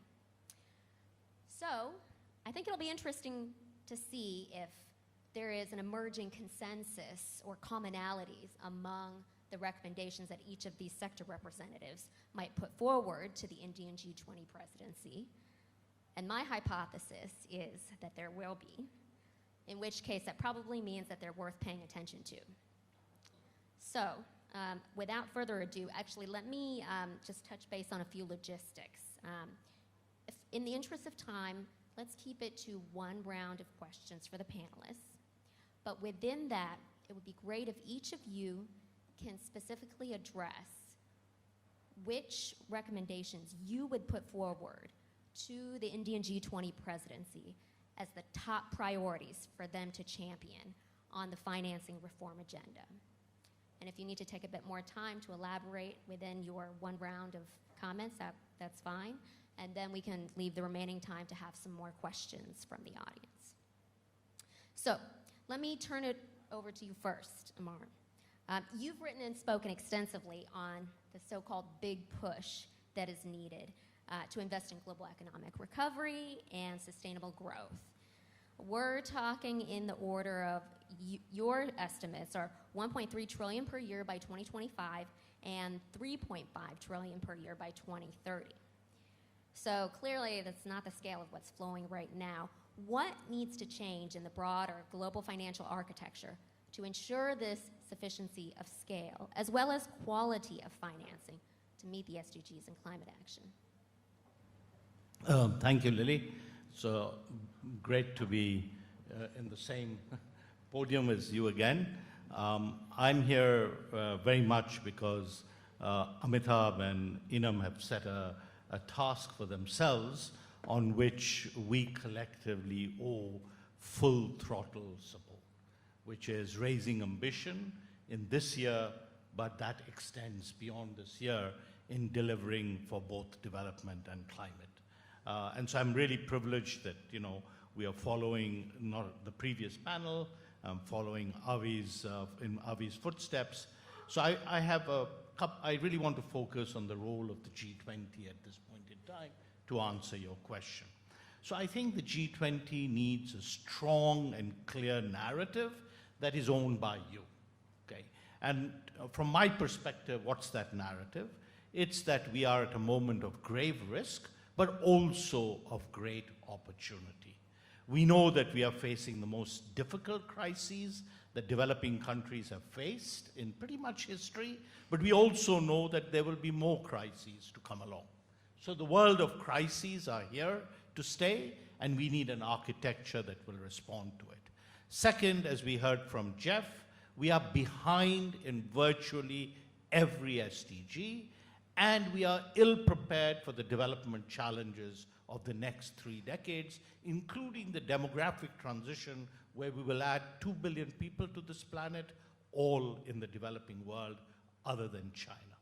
And third, we are, of course, facing a climate crisis whose impact is the greatest on the developing countries, but the developing countries other than China will account for more than 50% of emissions as soon as 2030.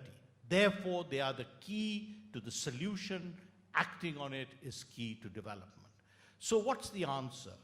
It's an attractive path that Ani and others talked about, which is a better form of growth, different from the harmful, wasteful path of the past, and that is driven by 2 forces: innovation of the already here, innovation of the future, and investment. So I have done Jeff's bidding. I've done spreadsheets, as you said, for the past 2 years. I just want to put 2 numbers out there. The first number is, in order to meet the SDGs, in the large sense of the word, invest in all forms of capital that Jeff was talking about, we need to increase in investment in the SDGs from roughly about 2.4 trillion before the COVID crisis to about 5.8 trillion by 2030, a doubling. But within this space, we have to increase climate-related investments fourfold. What do I mean by climate-related investments? Investment in the energy transformation, investment in adaptation and resilience, financing of loss and damage, natural capital, and just transition. We are spending currently between 500 to 600 billion on this. We need to increase it fourfold in this decade. That is the area of the biggest increase that we need to invest in, but it's an opportunity. I'll come back to that. So last thing is, what does this imply then for the G20? So 4 areas of important action. First, we need an architecture for scaling up. All the finance in the world is academic unless we can turn, as Ani had said, ideas into programs, into investments. And we don't have that right now. In 2018, the G20 Eminent Persons Group recommended the proposal around country platforms. You have been associated with that too, Lily. We are not there. We have the just energy transition programs as an experimental state right now, but we don't need to do that just for energy. We need to do that for all priority objectives. So the G20 needs to think about an architecture for scaling up investments. Second, as we have heard repeatedly, the role of the multilateral development banks today are critical. Why? Because they are the instruments for scaling up. They can help translate those programs into viable investment in projects. They can bring the private sector to the table, as we heard, and their own finance is the best form of international public finance known in Mars, not just on Earth. So we have to be able to find a way to scale up the MDB system. That means not trying to say we're going to do the recommendations on the balance sheet first, private capital second, expanding capital. We need to press on the accelerator on all 3 here and now. That's the task for the G20. Second, we do need to create a new highway for private finance. What is absolutely clear is in the green transition, the role of the private finance in the real sector is much greater than it was before. But just think about renewable energy. Think about, green hydrogen. Think about e-mobility. The private sector can play a very big role in this, but we need to bring private finance to the table. But we also need finance to be fit for purpose. It needs to be aligned with sustainability, and we need a new architecture around finance. I'm sure that Steve Weigel will talk more about that. And the last point I want to make on the agenda is about debt and concessional finance. So exactly as Avi was saying, we need to tackle the problems of overhang of debt, but we need to make sure that the cost of new debt is reasonable. We need to find smart ways to deal with contingent shocks like of the kind that he mentioned, but we also will need to greatly expand the envelope of concessional finance. And if we are waiting for donors to come along and fill that gap, we'll be waiting a long time. So we need to get serious on options for concessional finance, including innovative ways. I'm very glad that President Macron is teaming up with Prime Minister Motley to push that agenda very strongly. I'm very glad that India has been invited as a co-chair of that initiative. So we really do need to expand concessional finance. So these 4 pillars, a practical way to scale up investments that is country-led, country-owned, country-specific. Second, scaling up of the MDB system so it's fit for purpose, a new highway for private finance, and dealing with debt and concessional finance.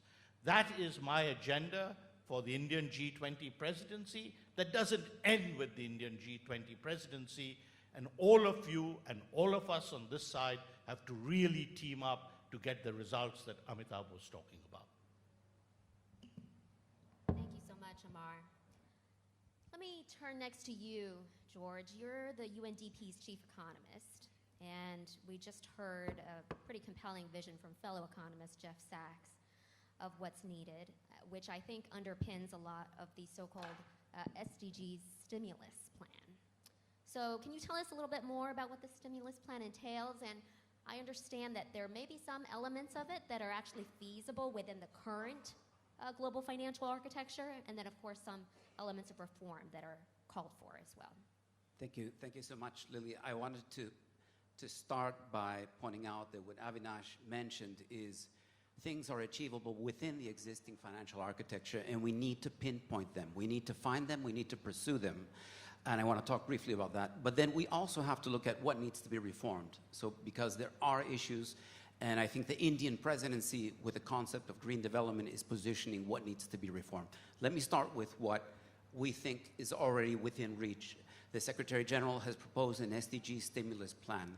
The building blocks of that plan are already on paragraph 7, 8, and 9 of the chair's summary in the finance track on liquidity, MDB reform, debt restructuring within the common framework. The technical case has been made. 52 economies are right now either in debt distress or at high risk of debt distress.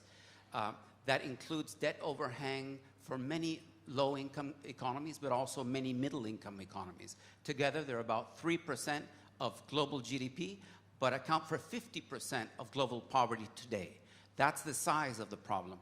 25 of those economies are paying more than 20% of their government revenues on debt servicing this month. 20%. 17 of these economies are paying more than 10 percentage points in spread between treasury bills and their sovereign debt. That's 17 economies. So the technical case has been made. But has the political and development case been made? I think no. And I think that the Sherpa track needs to make that case. I think that the Indian presidency has positioned two ideas that can make that case. The first is that green development involves both having growth, jobs, human development on the one hand, but also energy transitions, deep decarbonization, green hydrogen on the other. Not one or the other, but both. The problem is that we need to craft the policy space and craft the international financial architecture to achieve that, because that's an empty quadrant today in the global policy space. What is it that can be achieved? What is the counterfactual to this absence of convergence? It's what we're seeing today. Divergence is the counterfactual. The default is geoeconomic fragmentation. The default is geopolitical fractures. So I think that's the first political message that I think needs to be interiorized. The second has to do with how we move forward with reforms of the international financial architecture. And again, the green development concept provides us a way forward.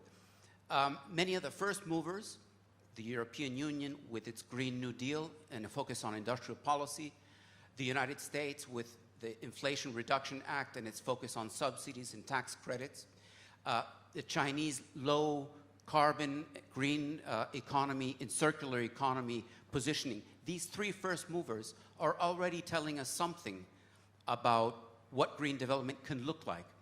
But it's not telling the full story for developing economies, because what's missing there is all of sub-Saharan Africa. What's missing is all of the small island developing states. What's missing are all of the fossil fuel dependent economies that need to transition from coal and from hydrocarbons and fossil fuels to renewable resources. That together is about 170 economies in the world. That is 70% actually of GDP, and it includes countries like India that are actually first movers, but also in a category of high climate vulnerability, and also in a category of leading on energy transitions and thinking about green hydrogen. So we have a very unique constellation of a moment to rethink the international financial architecture from the point of view of developing economies. I'll leave it there. This is the year of summits. We've got the G20, of course. We've got the Macron summit. We have the SDG summit at the UN, and we have the summit of the future in the next 12 months. We believe that there's a lot of pressure right now to rethink where we're going, to think what is that Bretton Woods 2.0 moment. And I think to do that, we need to look at the future. We have to start thinking not only about GDP or GDP per capita, but start to think about well-being and sustainability beyond GDP. So that will include, from our point of view, the highest level of human development within planetary boundaries. Those metrics need to guide the way we move forward and not be caught in sort of the past discourse or relitigating the discussion that we had in 2008 or 2009. Thank you. Thanks so much, George.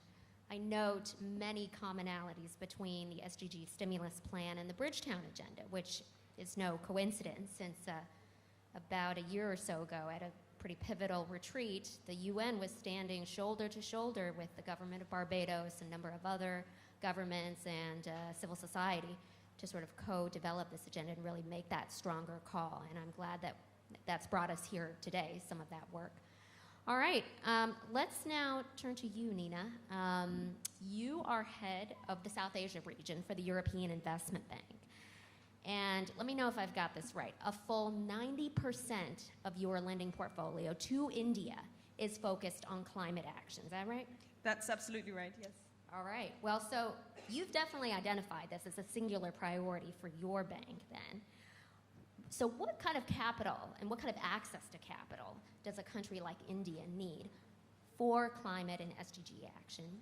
And what is the role that MDB should be playing to provide and channel that capital? Yep, thank you very much. And may I start by saying I'm really honored to be here today on this amazing panel representing EIB. We're the Bank of the European Union. And as you said, we really exist to support EU policy objectives inside and also 10% of our activity outside, including here in India. And we've really put climate, pollution, and biodiversity emergencies at the top of that agenda. And we were the first MDB to be fully Paris aligned because we don't want to be doing any harm, but we've also committed to doing at least 50% of our activity fully on climate and environment by 2025, and we've done that early. And here in India, as I said, you know, we've done 90% already.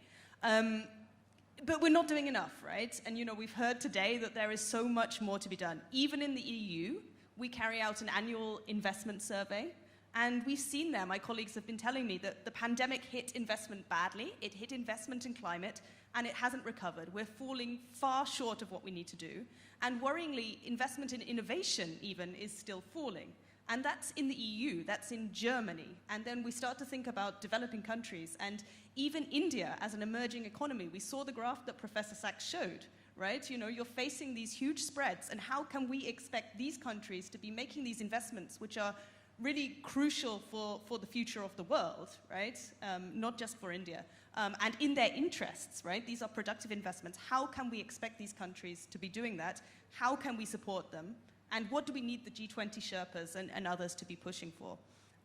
So I have a few ideas that I wanted to put forward. So first, I think is, you know, really to focus, agree on the goals, but agree also on the urgency of these goals. You know, the world is in a very scary place this year, but that doesn't mean we can take a pause, because actually the climate emergency really should be at the top of all our minds, and we shouldn't allow us to be distracted from that.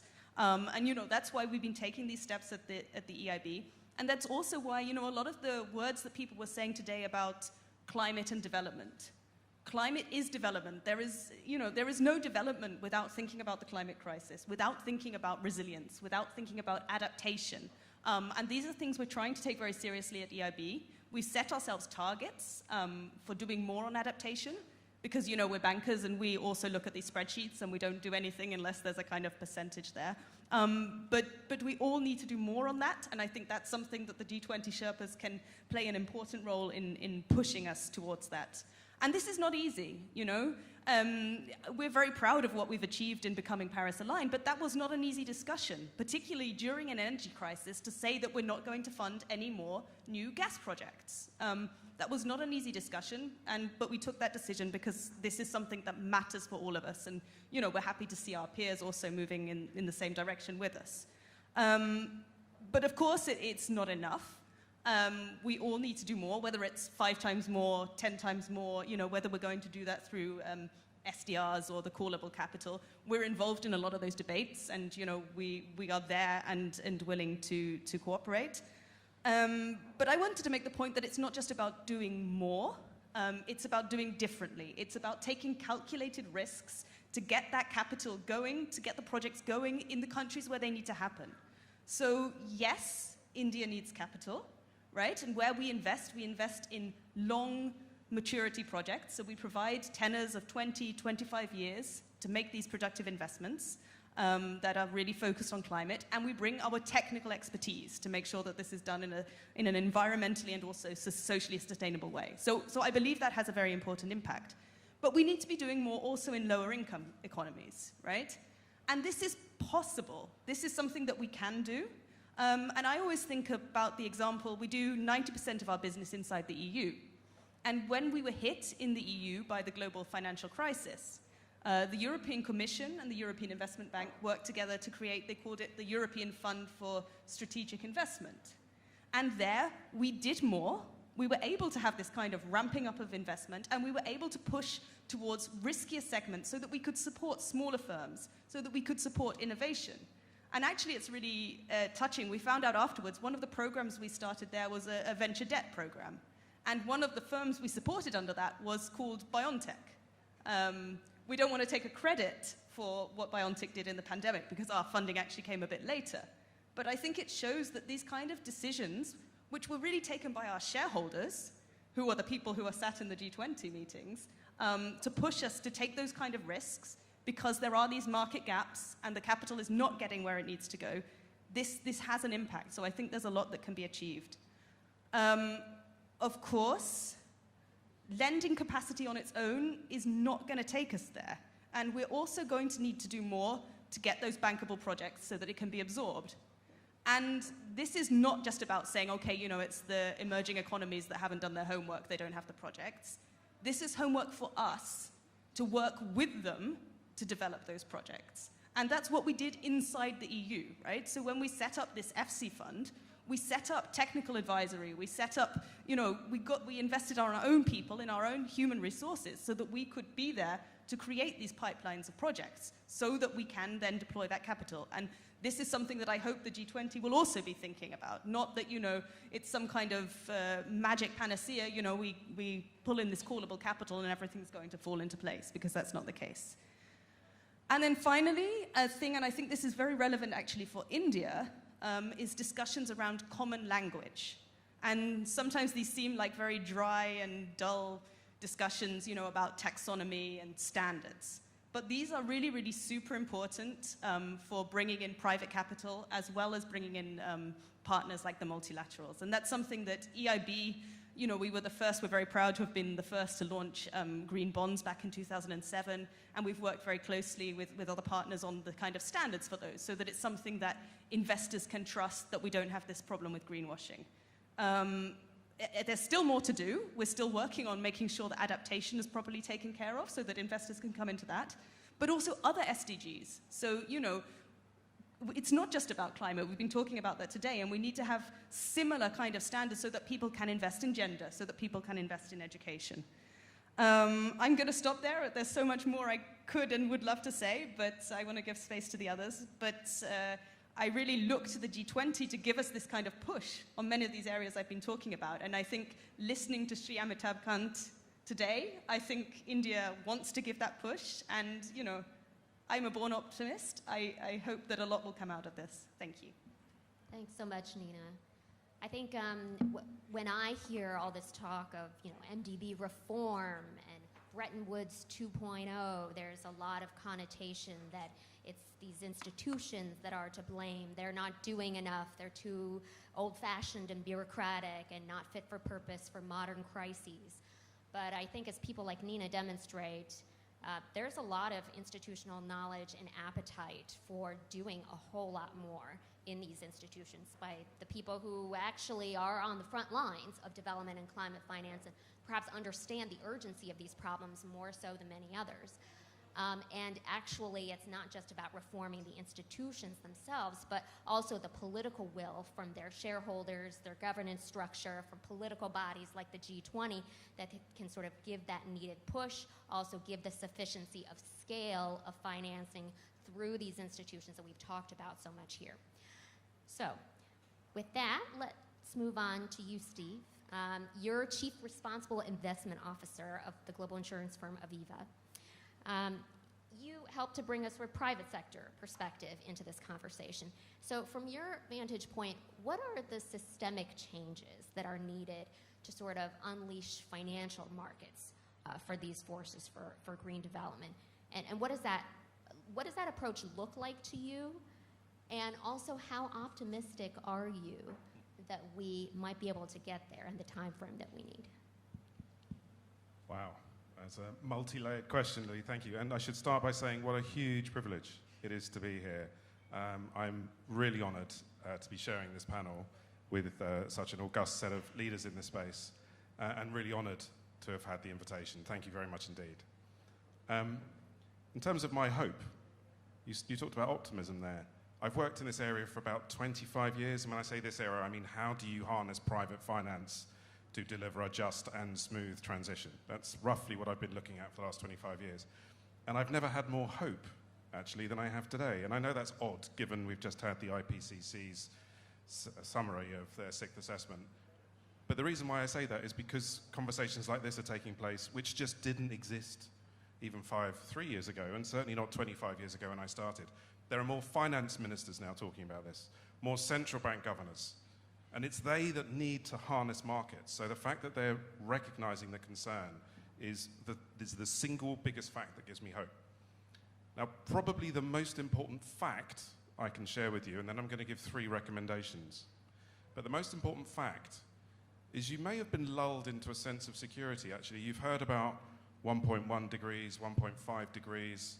Obviously, you'll be aware that Paris takes us no further than north of 2. But the honest, blunt, stark reality is the current structure of markets are rewarding 3.5 degrees. That is what we're capitalizing.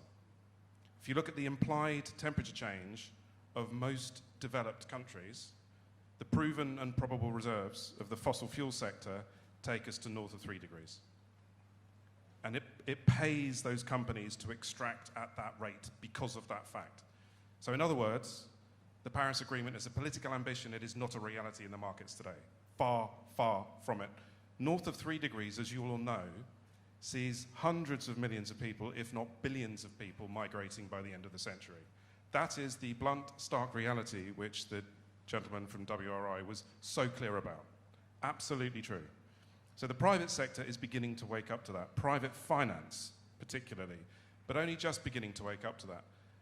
The consequences to the insurance business model, if we get to 3.5 degrees, are existential crisis. There will be huge amounts of the global economy that we won't want to underwrite. That remains, some of that remains, the customer will not be able to afford the premium. For those of you lucky enough to have a mortgage, could you afford the premium in your home insurance if it was 3 or 4% of your house price? Most people couldn't. So in other words, most developed markets that lend through mortgages will be in technical default because their insurance won't be affordable. We saw what 8% of the US mortgage market going subprime did just over 10 years ago now. We're talking about every mortgage market everywhere going subprime in a big way. That's an unrecoverable end-of-century situation. And the G20 is the organization that can demonstrate leadership now. I'm going to take you through 3 slides. It's a crash course MBA in about 2 minutes, so forgive me, please. But for those of you that have been looking at the slide, it's a schematic representing how money flows through the system from the end investor, the people who've worked hard to save, how it then goes through from the left, through pensions, through their institutional pension, maybe through their insurance company, how their insurance companies then use investment consultants, and there are only really 12 investment consultants in the world that really matter. Those consultants choose fund managers, and 25 of the world's fund managers run more than half of the world's assets under management. So huge concentration here. Those asset managers then buy and sell on stock exchange, and only about 15 exchanges represent 90% of capital, which is a problem that Jeff was referring to. But those stock exchanges used to be government regulators. They were owned by government. Most of them have become for-profit and listed on their own exchange and incentivize their executives to focus on total shareholder return and earnings per share, which has made them machines for short-termism. These used to be institutional regulators. They're no longer that. They're profit centers. That is an enormous problem. Then you have the investment banks that bring the capital to the companies that need it. And the business model of investment banks is also one based on churn. The more they buy and sell companies for the fund manager, the more money they make. That's true of a stock exchange too. So nobody designed the system, but the incentives within it, the pay structure, the business models, they're all aligned with short-termism, not the end of the century. That's why it's being discounted. An existential crisis of 3.5 degrees is being discounted to being meaningless now. Now, one of the changes that we need to make here is the cost of capital does not reflect the cost of carbon. The best way of doing that is, of course, by internalizing the externality. It can be done in a range of ways, not just carbon pricing, not just emissions trading, but standards and regulation. The OECD offered this forum a year ago the opportunity to provide advice to emerging markets and developing countries on how to implement a cost of carbon that was fit for their NDC. I don't know why that offer from the OECD wasn't taken up. That, for me, was a substantive recommendation, and I'd like to see it. There's something the Sherpa track can show leadership on. The OECD should become a bridge from rich country capital to poor country need. So there's a substantive recommendation for you. Second, at the moment, I sit on the Task Force for Climate-Related Financial Disclosure, which the Financial Stability Board run. All of that applies to corporate disclosure, corporate bonds, corporate equities. And TCFD guidance is, I think, spectacularly now being embedded in the system, but it says nothing about sovereign disclosure. It says nothing about supranational agency disclosure, and transition and physical risk applies there too. The G20 Sherpa track could ask the TCFD to now produce guidance for sovereigns, sub-sovereigns, and supranational agencies, voluntary guidance. And the reason for doing that is so that the countries can maintain their cost of capital, because otherwise they will receive a downgrade if they've got extreme physical risk. And most emerging markets and developing economies have more physical risk than developed. That's a further tragedy. So that's how the money flows. And on the next slide, actually I have this, don't I? On the next slide, you've heard the phrase, the international financial architecture, many, many times. It is supposed to be the way banking, insurance, and investment is governed. At the heart of that little Venn diagram in the middle is the real economy. Every company has a bank, is banked, they have a bank account. Most companies in the market have insurance. Some of them come to the market for investment. Those are the three pillars of finance. They're governed in a way to keep them separate. They're regulated at the national level. The standards are drawn internationally. There are forums, associations of regulators internationally that are all appointed and mandated by the multilateral process, including you. That financial architecture was never designed to deal with green development. It was never designed to deal with the climate crisis. It needs to be rethought. It needs to be re-engineered nearly on the 80th anniversary of the Bretton Woods Agreement. And I think a substantive recommendation is that the India track could commission the Sustainable Finance Working Group, one of your working groups, to work with the International Financial Architecture Working Group to bring a stock take to the UAE COP28 of that financial architecture, facilitate a conversation about how it can be enhanced, and bring substantive recommendations to the Brazilian G20 next year about how to repurpose and rethink the financial architecture so that it is on a net zero footing. And that, in association with the Bridgetown Agenda, ladies and gentlemen, has a chance of getting you the 4 to 6 trillion that is needed a year, which itself is 16 times what it took to land a man on the moon and rebuild the global economy after the Second World War in present prices every year.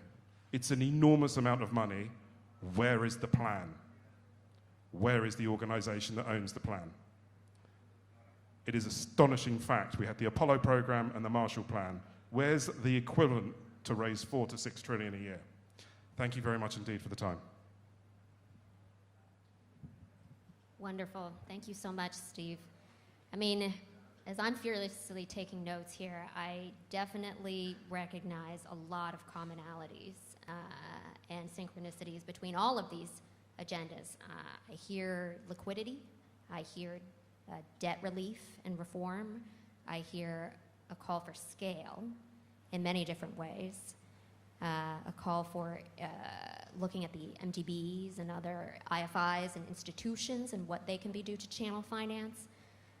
And I think overall, what I also hear is that actually we have a lot of technical solutions already. I mean, you're talking to some of the leading technical experts who have been in the markets, in these institutions, on the front lines of development and climate for decades now, collectively. And it's clear what the technical solutions are, but it's about now political will. And it does seem like, optimistically, that we have a near-term political window before us in the next 9 to 12 months, perhaps more, with all of these key moments coming up. We have the spring meetings shortly in DC, we have the Modi-Macron summit in June, we have the G20 summit, then the annual meetings, the SDG summit for this year's UNGA.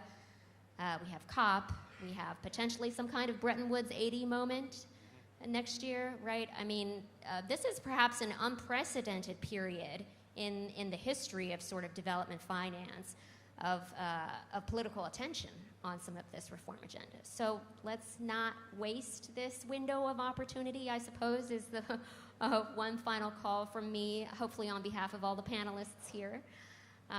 So thank you so much for listening to some of these recommendations and for reflecting on them. Now, we do have some time left, so I can open it up to the audience for some questions.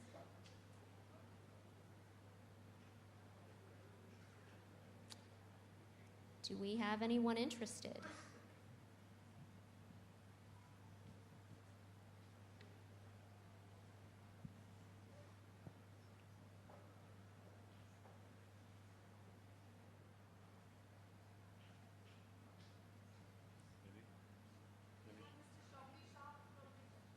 Oh, okay. Oh, sorry, I thought somebody over there was. Yes, please, go ahead.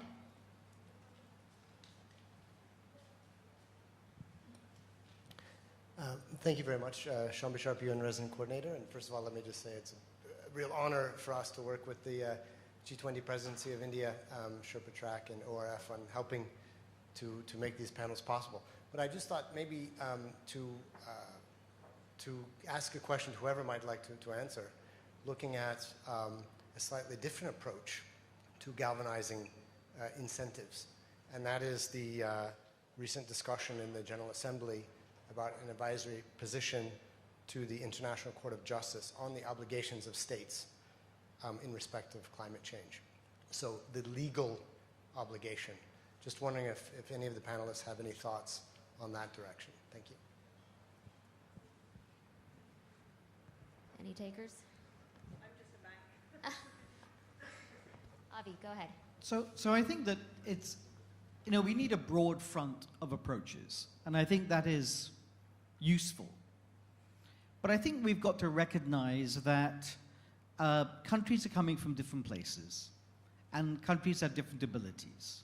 So for example, in countries where it is easy to move from sector to sector because the cost of capital is low, liquidity is plentiful, the economy is broad and deep, then it makes sense to use penalties and taxes to encourage it to move away from certain things. But for many developing countries where doing business is just hard, full stop, where the cost of capital is high, using penalties and taxes actually leads to a development cost rather than the same kind of adjustment. So I think we need different approaches. We need to support the transition in developing countries by making the cost of capital cheaper and helping to finance that. And we need to send very clear price signals and legal issues, legal signals in rich countries where the choices for development are much broader. Just to add, so at the national level, it helps to have national commitment. And if you look at the UK, for example, the way in which climate change has been incorporated into law really helps. But to take that to the international level, I think is problematic for the reasons that Avi mentioned. I've personally been very involved in the 100 billion story. I co-led the Secretary General's expert group on the 100 billion. And I think, the lesson from that is, that conversation and that process has not been very productive. It has led to more acrimony than, action.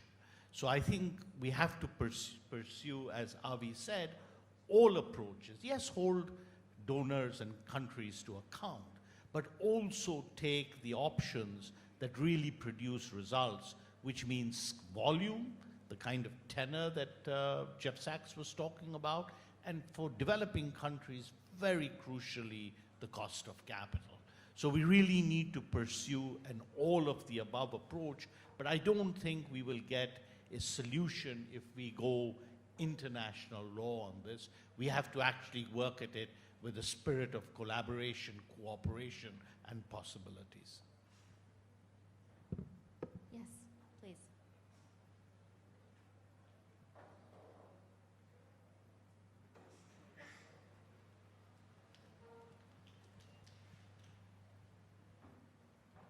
Good afternoon. Oh, sorry, a bit too loud. Good afternoon, and thank you for this very insightful panel. My name is Trudy Makaya. I'm the Sherpa from South Africa. So 2 questions for the panel. I think it was mentioned by Mr. Bhattacharya in passing, the platforms, the just energy transition plans that some of our countries have embarked on, South Africa, Vietnam, Indonesia, I believe, and a few others. Of course, we all have our thoughts, but I'd be curious to hear from you, as experts, your observations on the lessons that we're learning as we go along and how we can smooth that path, even as we experiment with those kinds of platforms. Because I think there's enough that has happened so far to show where some of the weaknesses might be and how we can build on the strengths of those partnerships. And then secondly, another issue which was raised in passing was around debt climate swaps, including in the previous panel. I think Ms. Bohuluk and Wendo mentioned the possibility of debt climate. And that seems to be a very difficult agenda that a lot of people don't want to talk about. Countries are afraid if they introduce that in the mix, they would be penalized and seen to be defaulting and not actually doing proper debt climate swaps, especially middle-income countries. I know they've been done for a few small island states, but not so much for other middle-income countries. So I'd also love to hear what you think the agenda is to further the application and the acceptability of those kinds of instruments. Thank you. Yep, Avi, go ahead. Okay, so we've just, in Barbados, done a debt for climate swap, won the Sustainability Award for bonds. But you know what we've learned from that experience, and we've learned from that, green bonds, blue bonds, voluntary carbon credits, is they're all great, add them to the mix, they don't mobilize a lot of resources. They do not move the needle today. Maybe one day they will. But if we start to rely upon it to change, it's not going to work. You know, we released $50 million over 12 years. That's great. $50 million more than we had, but that's not going to change anything. The Just Energy Transition Partnerships, I think, have been really interesting. I initially was against them. I felt it underscored the conceit that rich countries felt all that mattered was that poor countries should have a plan. And I think what they've shown is that it was a conceit. There is a great plan now, but it's not being financed. But the planning process was great. We have a better sense of what it needs and costs for South Africa to make that transition. What we need is proper financing. And that's why we're proposing a just green transition financing trust that lowers the cost of capital in South Africa from over 12% down to the 4 or 5% mark that will drive the private sector to finance that transition, because otherwise they will not come. Amar, would you like to address the question on JETPs? Yeah, I'll address the question of JETP, and then I have to take care of my own just transition. I have a plane to catch. So I wanted to say that I've been privileged actually to be quite involved in the, in the front lines of the South Africa JETP, and I've also been quite involved in the Indonesia JETP. So let me begin by saying it's a very difficult task. It's a very difficult task at the country level, to bring together all partners.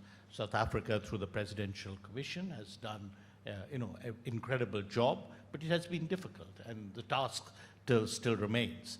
It is also not a plan for 1 year, it's a plan for many years. In my view, the South Africa JETP requires financing of 250 to 300 billion spread over 12 to 15 years. What do we have in terms of finance right now? 8.5 billion on the table. A very small fraction of that is concessional. And we don't really know what the financing will look like next year, let alone for the 15 years. So yes, indeed, putting together a financing plan is very valuable. We are also beginning to learn that there are going to be potentials for innovation. The Indonesia JETP, for example, is making a link between the just transition and potential for a voluntary carbon market transaction, with Secretary Kerry leading in some sense some aspects there. So one thing that I will say is these are very valuable instruments for experimentation, innovation, and commitment. So we shouldn't give up on them.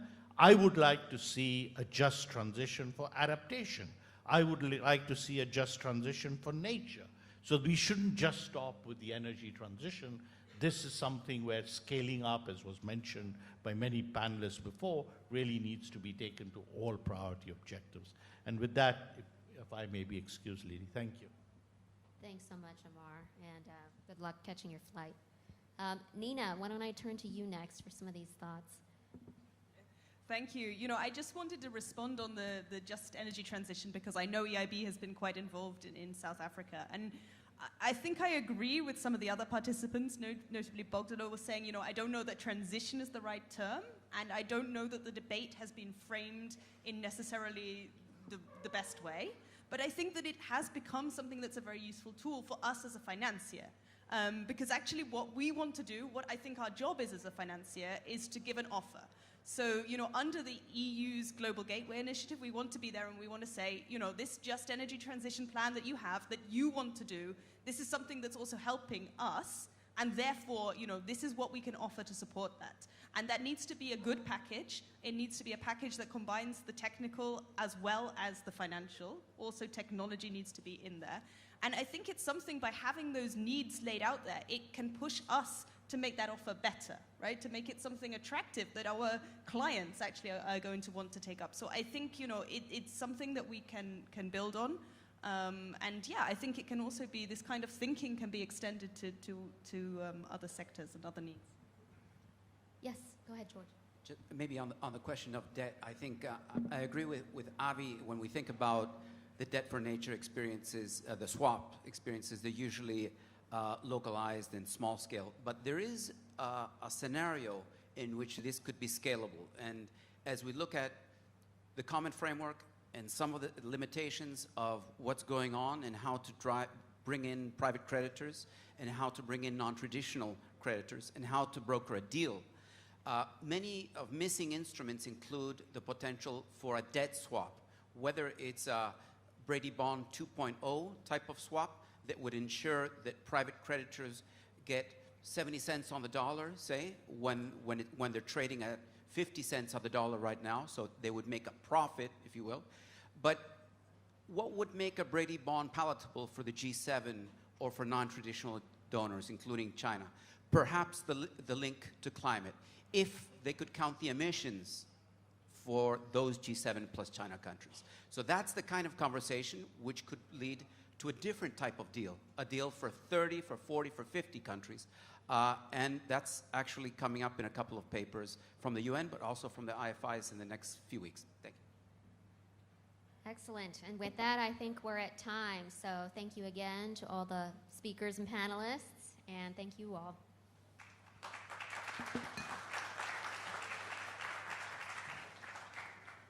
Thank you, Lily. Thank you to all the panelists. I'd like to request Joint Secretary Inam Gambhir to please present tokens of appreciation to all our speakers for this session. I think we can begin with Avinash Persaud, who's the Special Envoy to the Prime Minister of Barbados. Your admission that it's not all you're doing. You're a second generation, and therefore there's a lot that comes, so should we say, intuitively. And so that's great. I'd also like to thank our other panelists. We have Lily Han, Director, Innovative Finance, Rockefeller Foundation. Mr. Amar Bhattacharya has already headed out to catch his flight, but was wonderful to have his inputs. Mr. George Gray Molina, Head of Strategic Engagement and Chief Economist, UNDP. Thank you for being with us. And of course, Dr. Nina Fenton, Head of Regional Representation, South Asia, European Investment Bank. Thank you for being with us. And with that, we come to the group photograph. And once again, I'd like to thank ORF and the United Nations Resident Coordinator's Office for partnering with us. We're delighted to have Mr. Shombi Sharp among us. Mr. Sharp, may I request you to join us for a photo with the panel? I think that would be quite nice.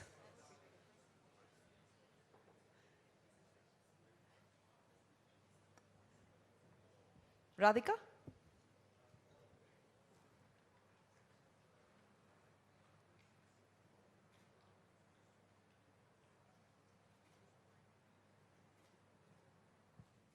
Well, now that we have that partnership on record, we are looking forward to repeating it year on year and meeting on meeting. Thank you all so much for being with us.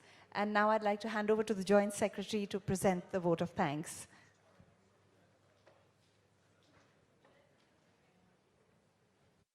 Thank you so much, Shivani. Thank you to everyone.